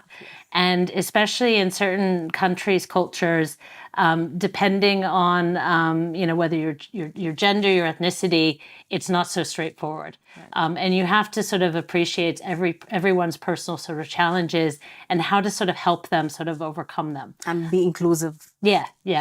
So it's important to understand, everyone's story and also where they need help and where they need help to sort of be pulled up. But I would say, life is not easy. Yes. Everyone has setbacks. Everyone has sort of bumps in the road. But the important thing is to don't forget your purpose, don't forget your path, and make sure that you kind of keep, moving forward, even with those setbacks, because all of those setbacks are actually what makes an individual sort of stronger. There's minor, steps forward and slowly kind of like progressing and making improvements, even with setbacks, is what also makes life sort of, really satisfying. That's a brilliant response. And I completely echo with you, Alison. And I think also from the position of privilege that you're coming from, I think it's also about the opportunities that you can create for the others. Yeah. So I think that goes a long way in building and shaping culture as well, I think. Yeah. So moving on, as you know, in today's world, our net worth is based on our networks. Yeah. So how do you think allyship and networking plays a huge role in a woman's career? And what is it that they should do or should actively look out for? Because sometimes women are also shy to network. Yeah. Yeah. So it goes back to sort of, I was talking about relationships and how, regardless of what you do in sort of life or your career, people and who you connect with and how you can kind of influence and shape is fundamental to success, but also, personal happiness. And, I would say throughout my career, I've lived in different locations, different regions. I put in a lot of effort to maintain that network. I still connect, and I caught up over a Teams call a couple weeks ago with someone that I worked with when I was 22. Wow. And he and I have kind of interconnected back and forth throughout our career. We've actually worked together off and on. And he's someone that, I really trust as, someone to bounce ideas off. So, people inspire me, they motivate me. They're my sounding board when I need advice. And it's fundamental that you kind of maintain that network. I'd say the other thing about kind of allyship and network is it's not just having that network of people sort of above you or your peers, but the more senior you get, it's also really important to have a diverse network, including down to kind of the person who's just starting on their career journey. So I make it an active part of what I do to reach out, connect with people who are joining as graduates, have coffees with them, because the more data points that I can get in terms of my network and my relationships with others, it makes it easier for me to make better decisions. Right. I'm not going off a narrow set of perspectives that are my peer group or even my superiors. It allows me to truly sort of tap into the organization. That's brilliant, Alison. I think what you're trying to tell us is have a personal boardroom of diverse people, not just at the top, but also across and from different sectors to ensure that you benefit from their experience. Yeah. All right. The last one, we're all sum of our experiences, and therefore if we can't have our own experience, we can learn from the experience of the others. So what will be your top 3 aspects or the advice that you want to give to women from your own personal leadership journey? Yeah. So I would say don't be afraid to be different. It's okay if you come from a different background or you stand out as the only female in the room. That diversity and that uniqueness of perspective is so impactful. And if you actually have content and you actually sort of know what you're talking about, even if you are kind of the one person who's different in the room, you are the one person that everyone will remember when they go back to their desk because you stand out and you're unique and you bring a unique perspective. So carry that and realize the power that sort of brings being different. So that would be kind of the first advice. The second advice I would give is really around give back. So, as I sort of become kind of older and sort of more seasoned in my career, it becomes more important for me to leave a legacy, for me to want to inspire and give back to others. So whether, you're just starting off or you're more advanced in your career, don't forget to kind of take a step back and give back to others because, as I was saying, not everyone has a position of privilege. And it's important to really sort of build an equal society and make sure everyone can kind of be their best and truly thrive. So I would say the second point would be really around sort of giving back. And then the last thing would really be around, build your network, maintain your network, leverage those relationships, make them your sounding boards, because it's so important to have kind of a support network as you go through your career, and you'll have good times, but you'll also have some struggles and some bad times, and having that network support you is critically important. So Alison, you have a very tough job. How do you go about managing your work life? I mean, you've completed 7 marathons, you're going to do your 8th. How do you go about doing all of this? How do you keep health and fitness in mind while juggling with your work? Yeah. So I would say, and this has become kind of something that's more important as you read leadership books and talk to leaders, wellness is so important. And if you're not well, and if you're struggling and you're not kind of prioritizing your wellness, then it's very difficult for you to be at your best day in, day out. And then I had this sort of wake up moment of, why am I joining everything? Let's delegate, let's distribute responsibilities. Let's not have 2 people in the team join the same meeting. And so I really focused on prioritizing time for me and also taking time out to exercise. So for me, running, and I also do a bit of yoga, that's my therapy. That's my me time. That's when I sort of de-stress and can also sort of just think about things in sort of a quiet moment. You're a true inspiration, Alison. I think you're someone who manages work and health and wellness. You're also giving back to the community. I think there's so much one can draw from you. Thank you so much, Alison, for this wonderful chat. I think giving back, not being afraid, leveraging our networks, they're very, very powerful tools. So it's such a privilege to have you today. And like I always say, you're one of the most authentic leaders I've met. And thank you for your time. Yeah, thank you for having me.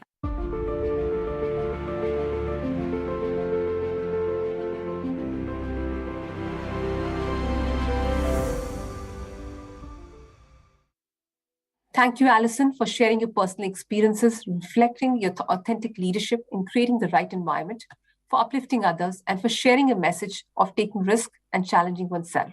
And Nazia, thank you for sparking this stimulating discussion.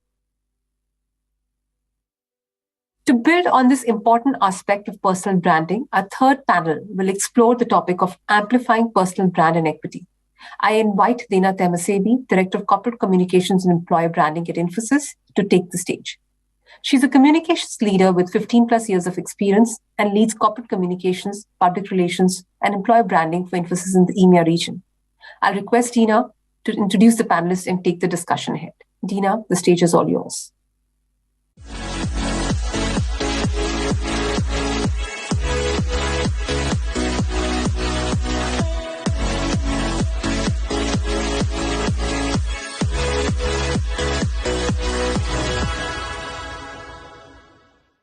Thank you, Shipra. Hello, everybody. Women's achievement shouldn't just be celebrated today, but every day. And I don't need to remind anyone of how important it is to promote women's advancements. This edition of International Women's Day feels more significant than ever before. According to the Global Gender Report, it will take another 132 years to close the global gender gap. And did you know that only 8.8% of all Fortune 500 companies have women as their CEOs, and women represent a mere 5.4% of CEOs globally. And let's not forget today the young girls in Afghanistan and elsewhere in the world that don't even have access to education to dream about careers ahead of them, or the women in Ukraine that have had to start their lives from scratch. Yes, this International Women's Day feels more significant than ever with the first female-led revolution currently playing out in Iran. The heroic women in Iran are turning up every single day since 16th of September 2022, and they need each and one of us to be their voices.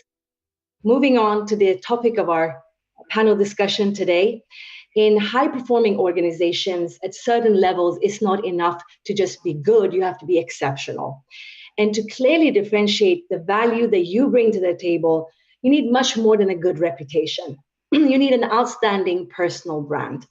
And personal brand is much more intentional than your reputation, which is based on the beliefs and opinions of others.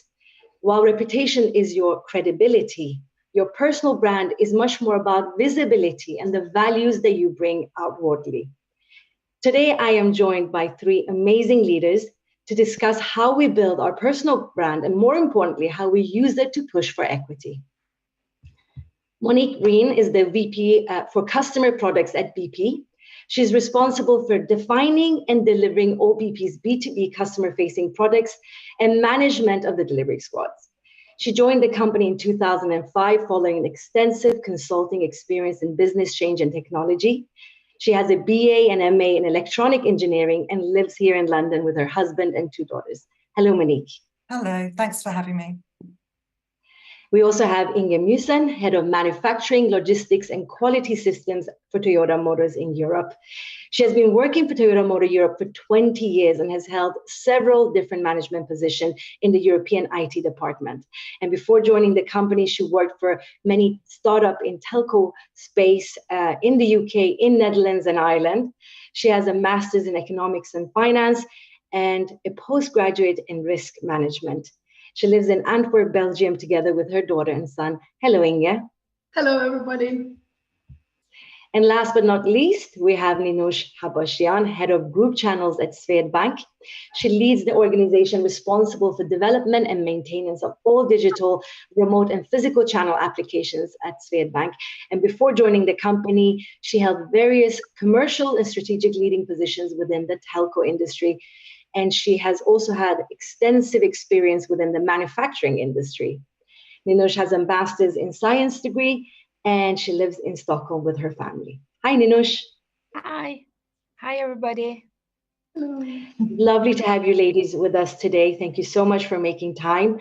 Monique, I'm going to start off with you and asking the question that actually a lot of people are confused about the terms around International Women's Day and beyond: diversity, equity, and inclusion. They're umbrella terms, they're often interchanged.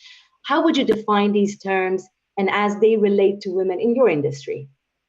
Thank you for the question. You're right. Diversity, equity, and inclusion are terms that are bandied around quite a bit in all corporate companies. I would say that the focus on them shouldn't really just be exclusive to women, but given your introduction and what we're seeing in the industry, particularly that I work in, the tech and energy industry, it is still dominated by men. So it is important to draw out the differences and how they can affect the career path and working environment of women in our organizations. And what I'm keen to stress is that it's not just a series of numbers and charts as well, which is what people tend to get hung up on. So let's start with diversity. In essence, this is about bringing more perspectives to, in my case, an energy company that is steeped in history and in engineering. And also one that's in transition. And having more diversity in the workplace, I think is really important for our businesses, really so we can stay relevant to our customers and be competitive in the talent market. So if you think about it, we are all customers after all. And so the more women that we have in tech will lead to more products that women will love to use. And that should in part lead to higher revenues. So it's good for business, the piece around diversity. And what it means in practice is that we should all be much more mindful that we insist on diverse pools for candidates when it comes to hiring. We seek out skills that are more inclusive of the women workforce so that we can bring all these perspectives into the workplace. Equity, on the other hand, I think stems from the awareness that everyone, not just women, but everyone comes from historical and social backgrounds and potentially disadvantages.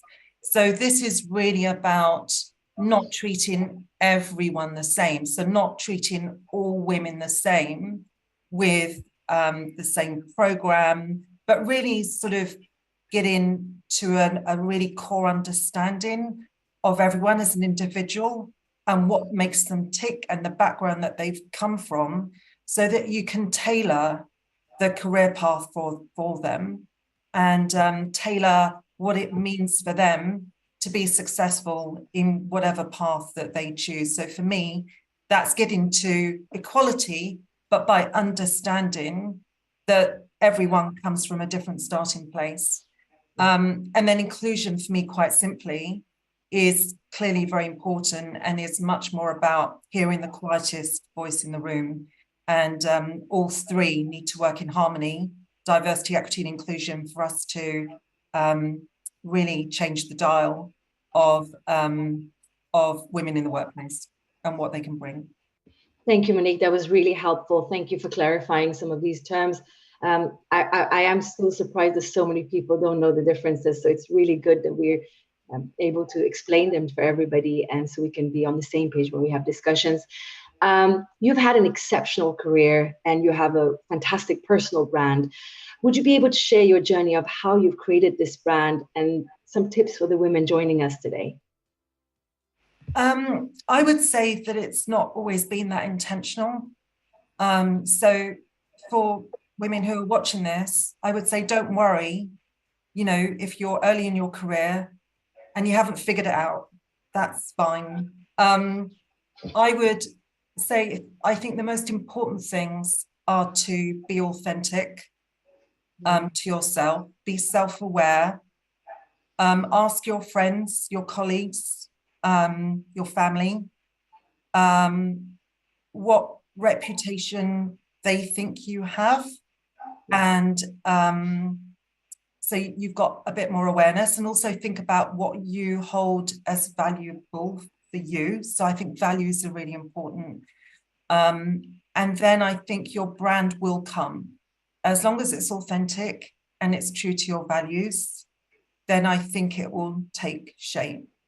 And then you can be a bit more intentional about it, particularly in the digital world, where there are so many opportunities to share your voice and your thoughts. And the other thing I would say is use it as a platform to give rather than take. Don't just be on social media to get a new job or to land a new network that you think is beneficial to you, but use it for the good of the industry, for the good of other people who follow you. 80% giving, 20% receiving, I think is how I would hold it. I love that, Monique. Actually, I'm starting to see more people using LinkedIn to offer mentorship and help to others. And it really sort of, it makes a big impression on everyone, right? So I definitely agree with you. Right. Inge, you and I have discussed that we both work in male-dominated industries and the challenges that come with that. You have succeeded where many women have failed to move up the ranks. What do you think set you apart and made you better equipped to deal with the challenges? Okay, thank you for the answer, for the question. So yeah, I started working for Toyota 20 years ago, which is a Japanese company, an automotive company, and also in the IT department, so very, very male-oriented. So sometimes I'm really thinking, would I do exactly the same if I was now 20 years younger? And what I can say, yes, I would definitely do exactly the same, because I really, really loved it. And I really still like it a lot working in Toyota. So, and then after you asked me that question, I've really been thinking, what was really the reason why I made it is a little bit, but why I arrived where I am now. So I think one of the very important points is also the way how I was raised. So as a child, my parents, they really, really believed in me. They always said to me, you can do whatever you want as long as you believe in yourself. They gave me all opportunities to study and to travel. And also they treated me exactly the same as my brother. Another thing is also my mother, who was a real role model, also worked full time like 40 years ago. At that moment, she was a teacher, but that was also quite, I mean, really inspiring for me. So I think that is definitely one aspect. Another aspect, I think, is I was very lucky to be surrounded by people who really believed in me, who really lifted me up. And I was also very lucky to be part in a kind of a sponsorship program. So I had like an executive sponsor who promoted me with other people and who really lifted me up as well. And I really believe this is something that helps a lot of people. And I also try to do it now myself. So I'm also like sponsoring some young ladies, and this it's a two-way advantage, because I mean, you support them, but they also support you. So it's really a nice way of working together and lifting up people. And then one other point I think, which is very important in my specific case, is never give up. I think that's also very important. I mean, you will make mistakes. I also made a lot of mistakes. But when you make a mistake, think what went wrong, think about it, what can I do better? And at a certain moment, just close it and move on. Just move on, and don't think all the time back from what have I done wrong? Could I have done different? At a certain moment, stop it and just move on. This is another advice I would give. This is more or less my answer, I think, to your question. No, thank you very much, Inge. And a lot does start at home, and I guess equity is supporting those that didn't have that support at home, to be able to offer them extra support that they need, so that they also have the same confidence and belief in themselves. I've been thinking a lot about how people perceive us today. So we live in a very digital world, and often people get to know you, an image of you and your brand via social media before they get to know you in real life. So how have you been using social media for your brand? And also importantly, where do you draw the line and your boundaries of what you wish to share? And where is Inge behind closed doors? Do you have such boundary at all? Well, first of all, I'm definitely not so good, I think, in social branding. I think I could be much better in personal branding.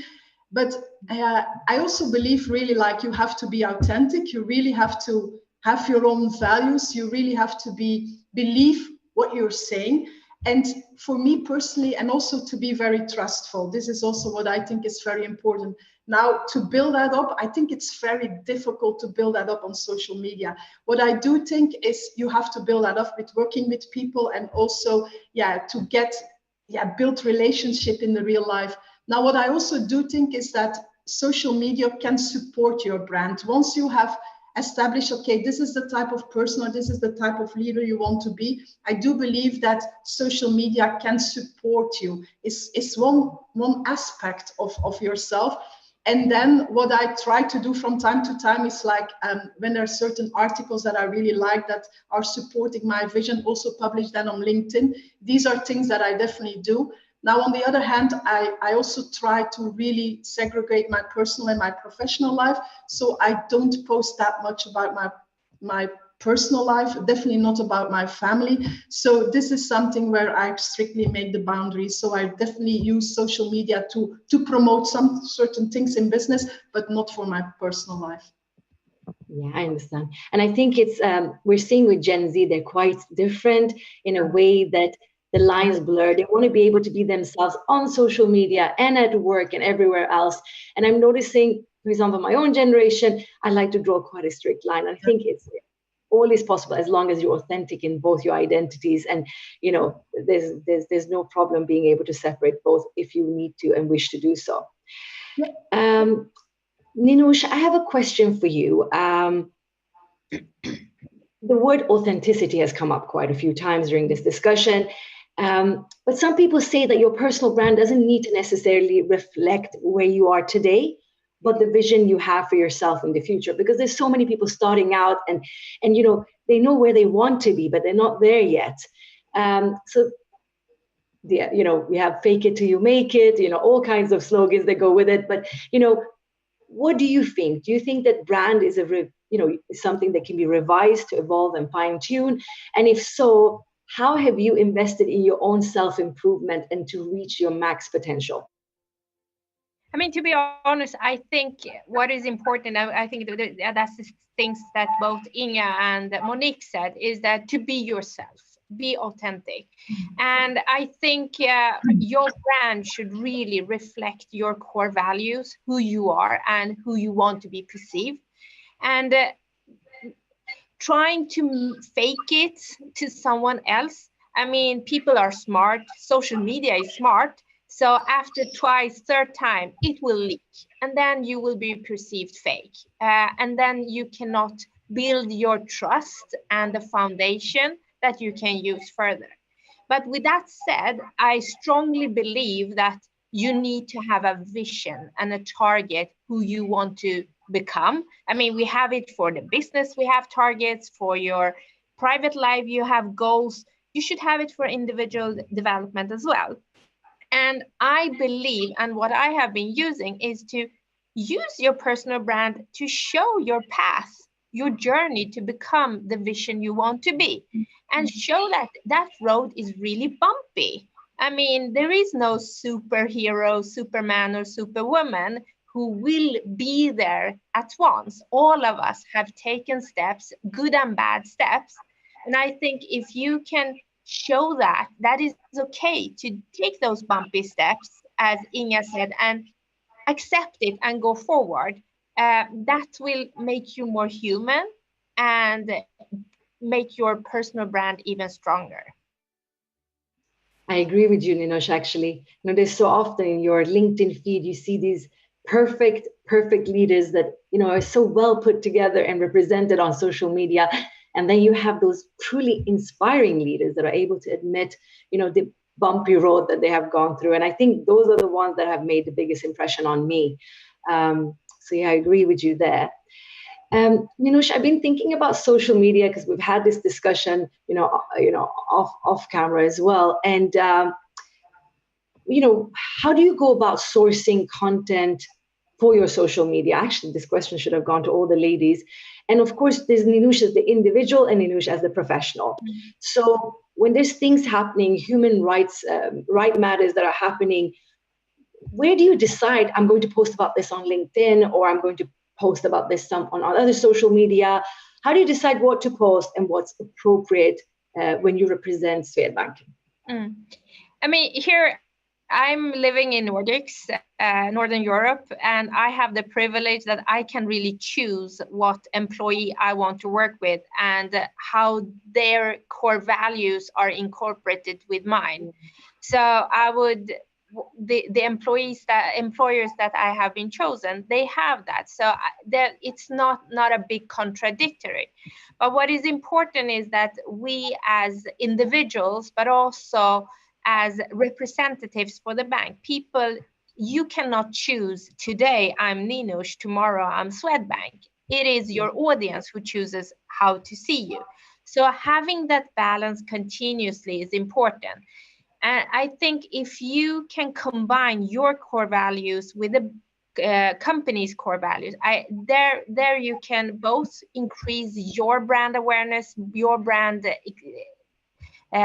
perception better, but also the companies. So having that balance, I think it's good to put in the Ninush individual flavors when you're presenting the bank, Swedbank, as I do, my company, and vice versa. And talking about human rights, and you also mentioned there are happening a lot of crazy things in the world. And one thing that is touching me a little bit extra is because I'm Iranian. I'm born in the previous revolution, where we were all learned to shut down our opinion if it is against the regime. And now seeing all these youngsters, the courage youngsters, females, talking about what they believe in, really their core values. This is not about the company that I see inequities in. This is a country. Then that is a role model for me, how to act, and I would do everything to spread the news. And if I just get 10 more people to recognize and understand what's going on in Iran and what these girls and women are suffering about, absolutely, I would use my brand, and also I believe my company would be proud of that. So I think it's the balance, always knowing that you're not only a Ninush. It is about the receiver who will decide who they want to see, and accept and balance that. Then you will get the good value out of it. I agree. Thank you so much, Ninush. And I have a final question for all three of you. And that is, how can you leverage your brand and influence, no matter designation, to challenge inequities at your workplace? I'm going to start with Monique. I just think have the courage to speak up and support people who maybe are feeling sidelined or don't have a voice. Look out for them, seek them out, actually, and be purposeful about it. Don't be lazy. You know, there's more you can do, more than you think you can do to draw people out. And Inge, same question for you. Yeah, it's a little bit in the same, I think, but really support people. And I think support people because of our position. We are able to support people internally into the company, but also go outside. So I also try to go a lot to universities and to young schools, to schools where you have really young girls, and just try to show them what is possible, that there are no limits. I think this is something that we can do. I love that. And Minouche, how about you? Yeah, I fully agree with both of you. And I think as again, with the position that we have also a responsibility, and it is to walk the talk. I mean, it's so easy to sit in the panels, have PowerPoint presentation, but if you go back home and don't act upon it, you will never change. We have that opportunity. So let us act. And it can be from small to big things. Change is something that you need to iterate. And at the end, you will hear the others saying and doing exactly what you have said, but they have done it in their way. Then you know you have succeeded. So iterate and don't give up. Thank you, Minouche. Monique, Inge, and Minouche, thank you so much for joining us today. I hope we can continue this conversation beyond just today, and love working with all three of you to see what we can achieve together and support other women. So thank you so much for joining us. Shipra, back to you.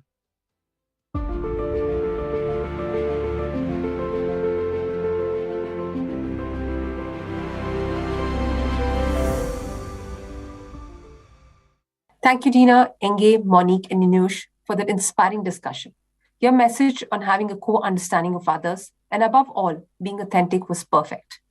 It is indeed the key on how we can leverage our brand and influence, no matter our designations, to challenging inequities in the workplace.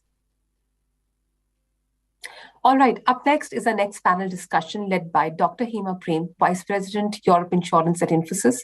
She's also a UN UK delegate at the forthcoming United Nations Commission on the Status of Women, Chief UK founding member, and BAME leader representing Infosys at Confederation of British Industries. Hema, over to you for the panel discussion on Forward Together, Navigating Generational Diversity.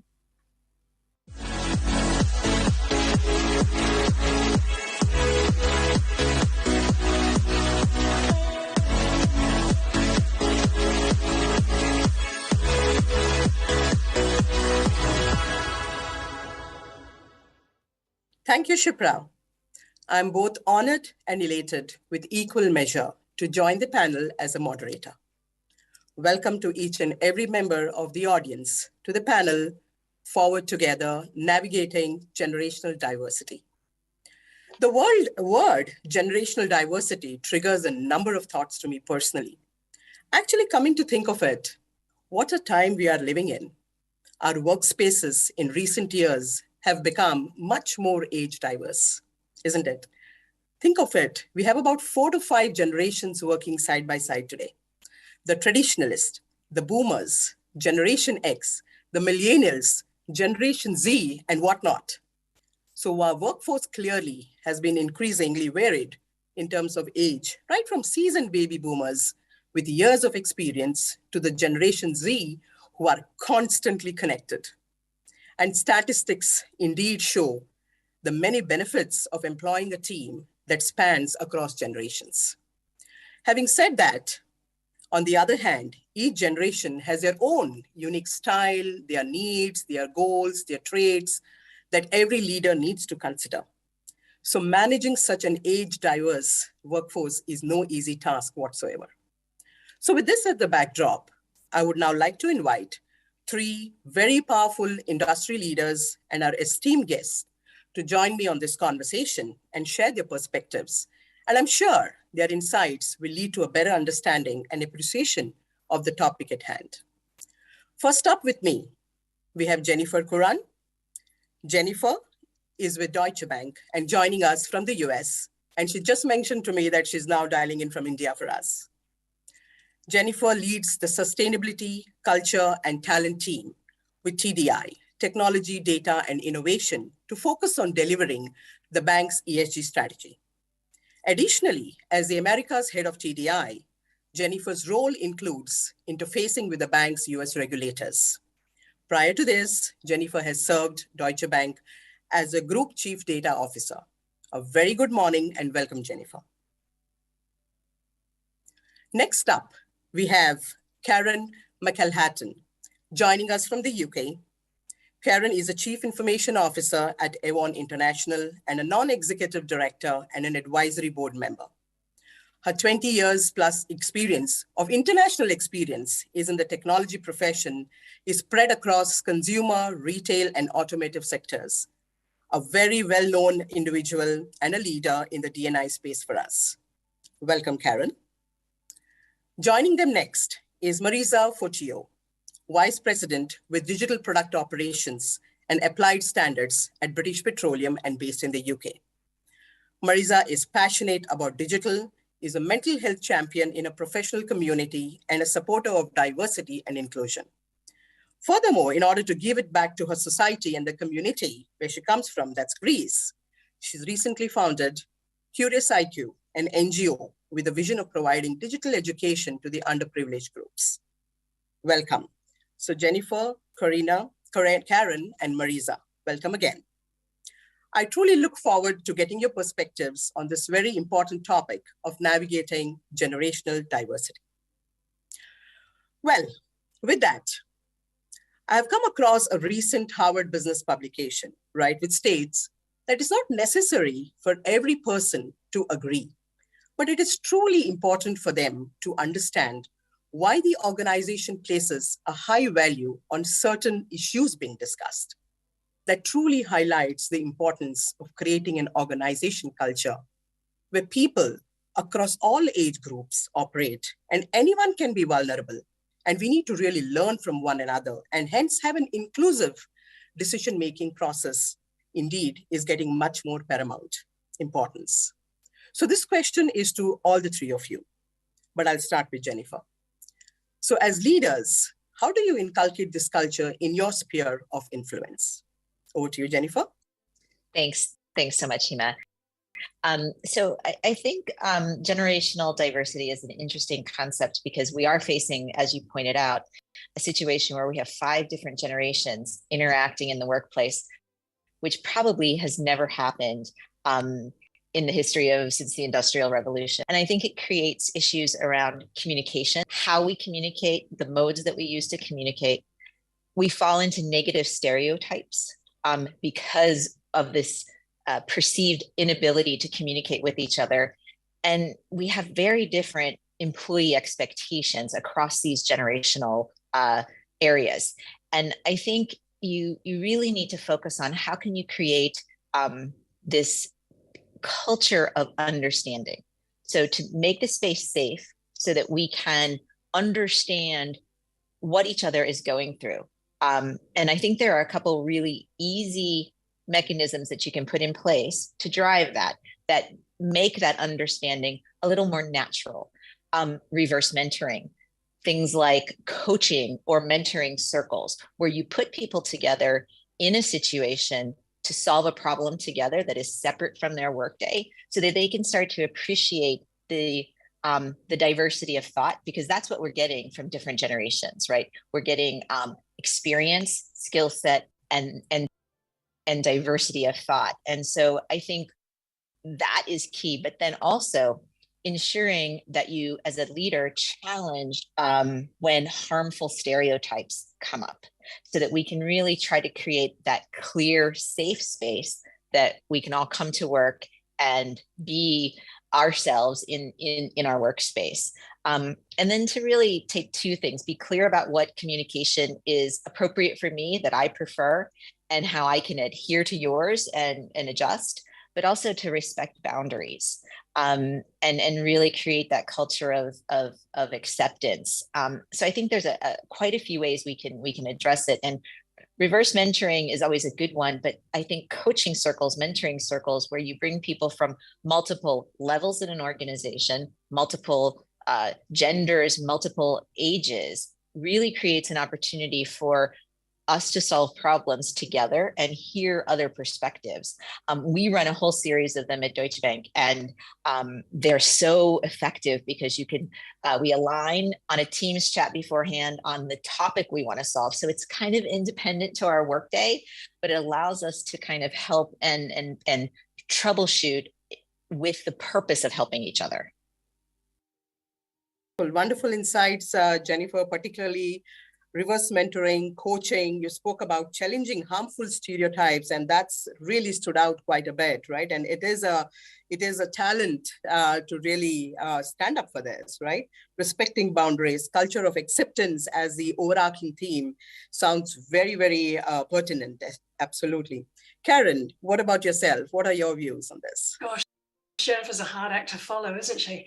I'm trying to think of something new, but maybe, I would approach it from a couple of different things. I think it's about being intentional, and it's being aware. And I'll use a little story to illustrate it. I was frequently, when I was the new generation, I guess, in my company, I was frequently the only woman in the room. I was generally the youngest. I was almost always a foreigner.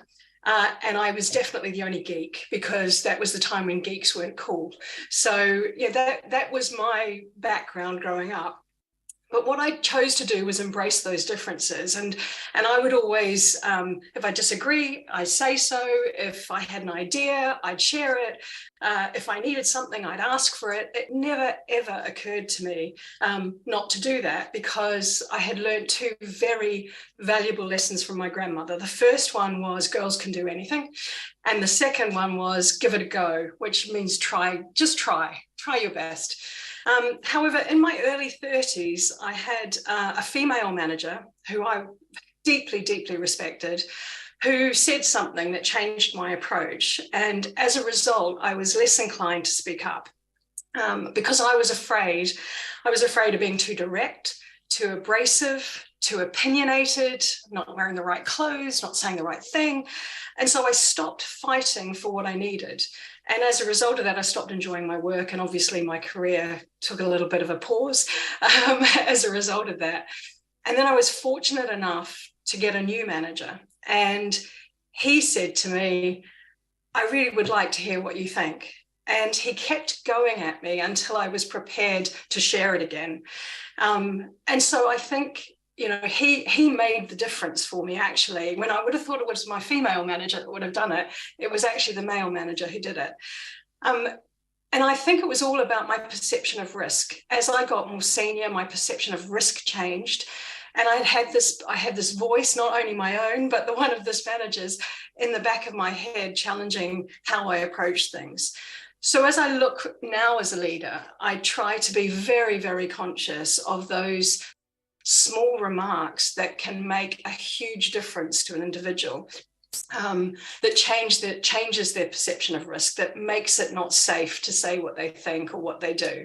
And I guess when I look at our current environment, an environment of cancel culture, of wokeness, I really worry about the generation that's coming through and their ability to speak their mind.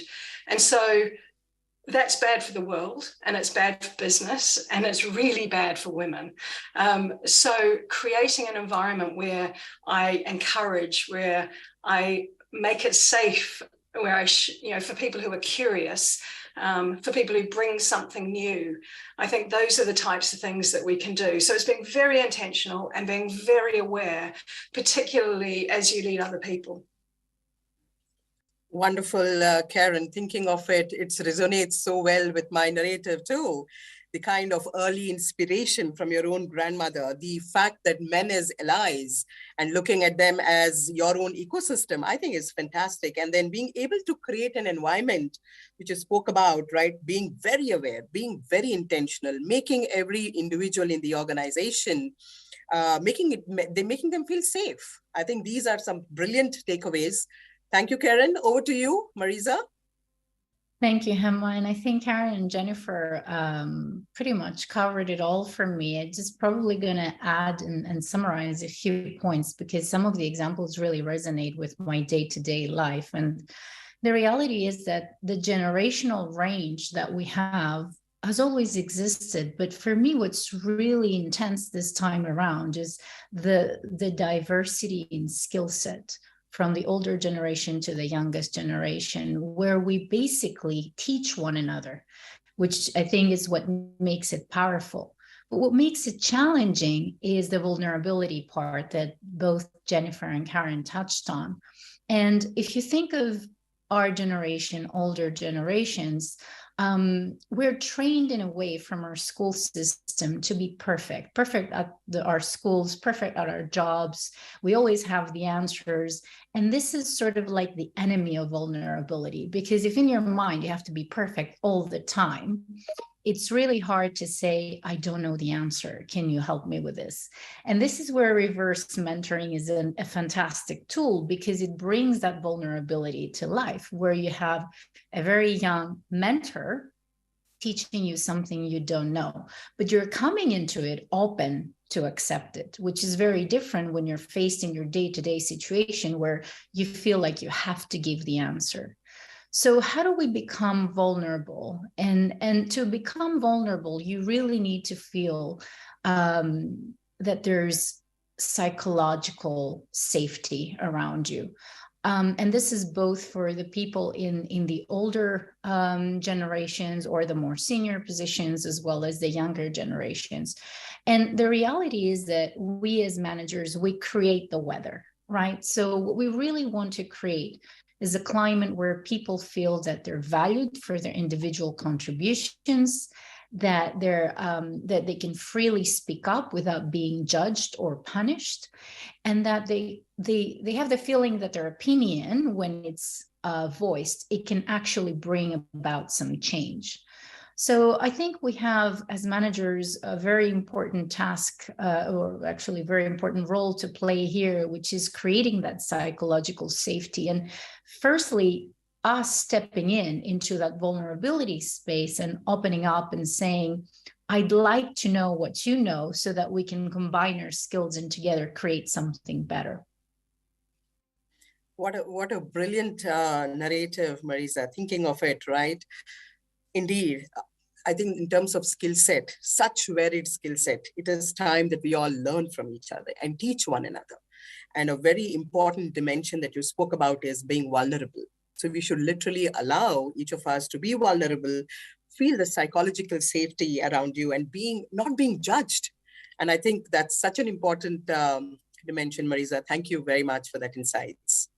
So building on that again, Jennifer, that's a question to you, right? You are known to be a very proven leader in ensuring communication and decision-making is well understood and controlled, spanning across multiple organizations, and again, multi-generational teams as well. And if this is not managed properly or efficiently, generational differences can impact workspace culture. So having said that, the question is, what are the biases that come into play, and how can we as individuals and leaders and organizations overcome them?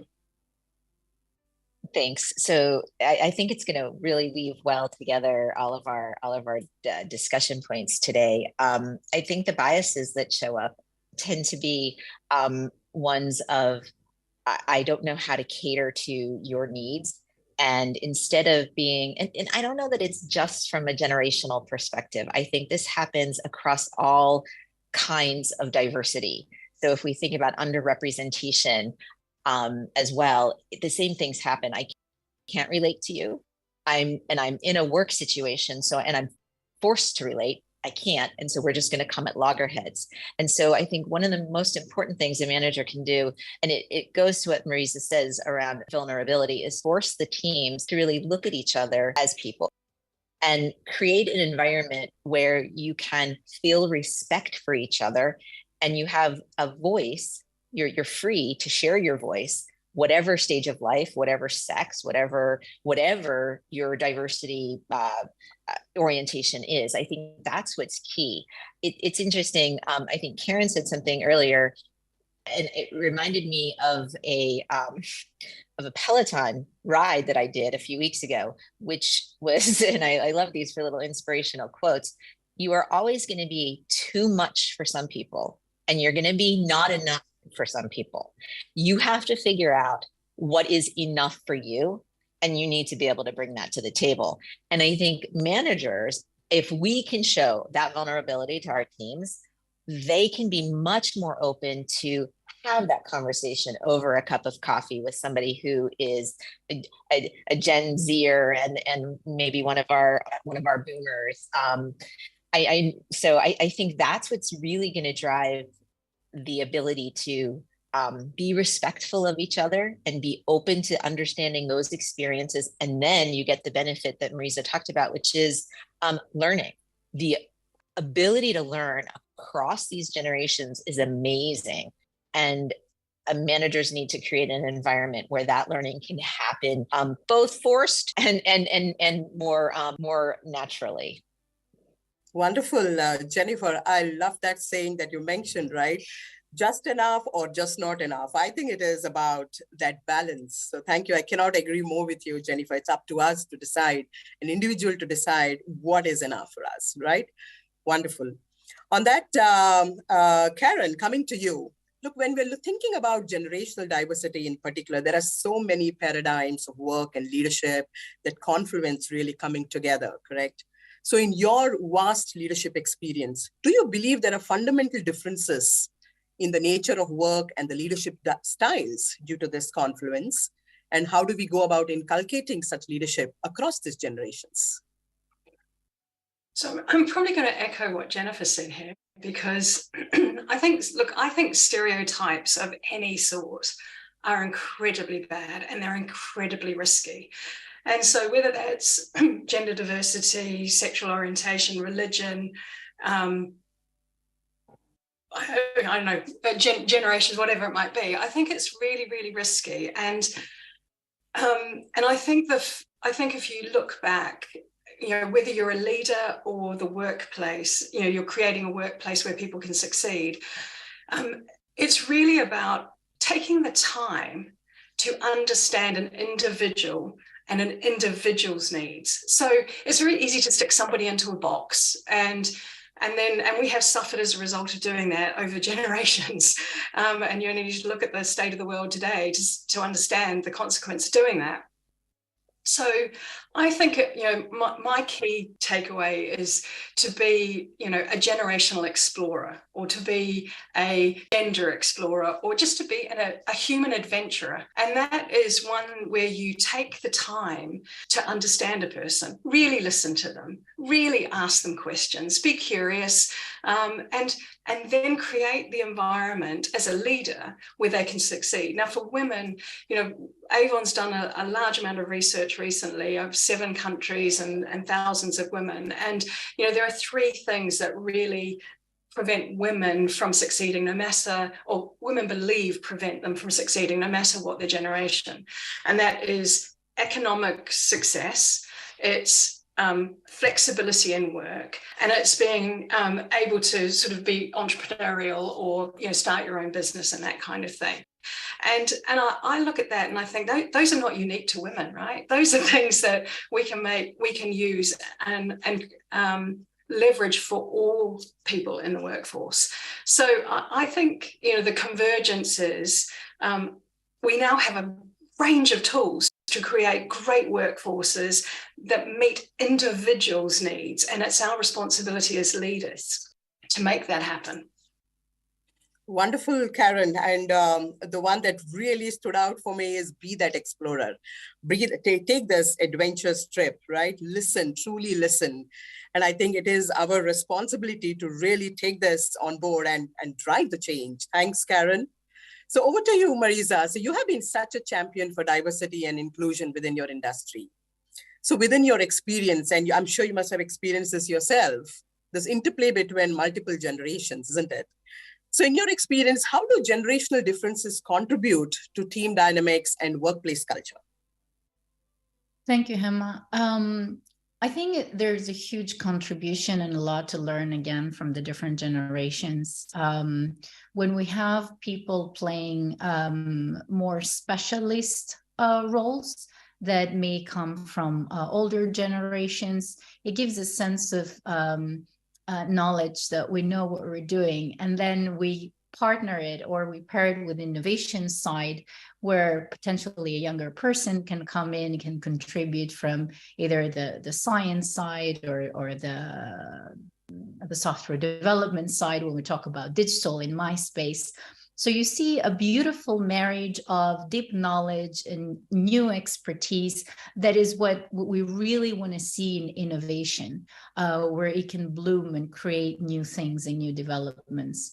I've also seen that in my nonprofit work, where I have people from all different walks of life that make it to Greece and they want to completely change their life. And I have women in particular in their either mid-30s or right after university with a lot of thirst for knowledge and to basically change their life and make something new. And you see how they bring on the table what they have, and they're ready to accept that I know nothing and I'm ready to change my life. And I have some very successful women that were senior accountants in their country for many years, or engineers with master's degrees, and they are willing to learn something new and enter this completely new era that is going to give them a better future. So I'm always very humbled by those examples. And for me, it's not a matter of age, but a matter of how hungry and how eager I am to do something better with my life, that I'm always at all with these people and how much effort they put into changing their lives. So really impressed, and they continue to impress me every day. Wonderful. That sounds fantastic, Marisa. It's all about how hungry each person is to grow, right? That's brilliant. So as we wrap up, one parting message to our audience, to each of you, right? One thing that they should do to embrace equity. Karen, Jennifer, Marisa? I'll go first. You know, I think I've said it already. Be an adventurer, be an explorer, seek to understand, be curious, and listen. Wonderful. Jennifer? Sure. I would say evaluate your own bias and make a good determination of your own headwinds and your own tailwinds. And that will help go far to embrace equity. Wonderful. Marisa? Yeah, and for me is simply make it your responsibility to create an equitable environment. Don't expect someone else to do it for you. It's our daily contributions that will change the environment we work in and help people thrive. So make it your number one task. And if we all make it our number one task, then we will all succeed in it. Brilliant. So I'm sure our audience has had a lot of takeaways from this discussion today, and I truly believe they would appreciate better the strength of generational diversity in the workplace. Having said that, my parting message to our audience on embracing equity: look, success comes when you seek to understand before being understood. Having said that, and on that note, till we truly meet again, to all our lovely panelists, to everybody in the audience, thank you for joining us and wish you all a very happy Women's Day.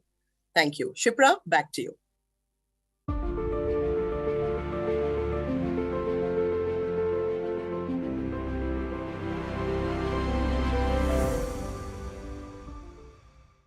Thank you, Hema, Jennifer, Karen, and Marisa for that spirited discussion. Your emphasis on psychological safety for all generations showing vulnerability and willingness to learn from each other rings so true. I'm sure our audience will take to heart your call to be an adventurer, being curious, and seeking to understand before being understood. And with this, we have come to the closure of this year's International Women's Day event. I'd be remiss if I didn't acknowledge the incredible participation by the client speakers, Infosys leadership, and the audience today in putting together a very successful International Women's Day 2023. I'd like to end with a message. The story of women's struggle for equality belongs to no single feminist, nor to any one organization, but to the collective efforts of all who care about human rights. So to echo the messages heard today, let us all embrace equity in our thoughts and actions. Thank you everyone for joining us, and have a great day.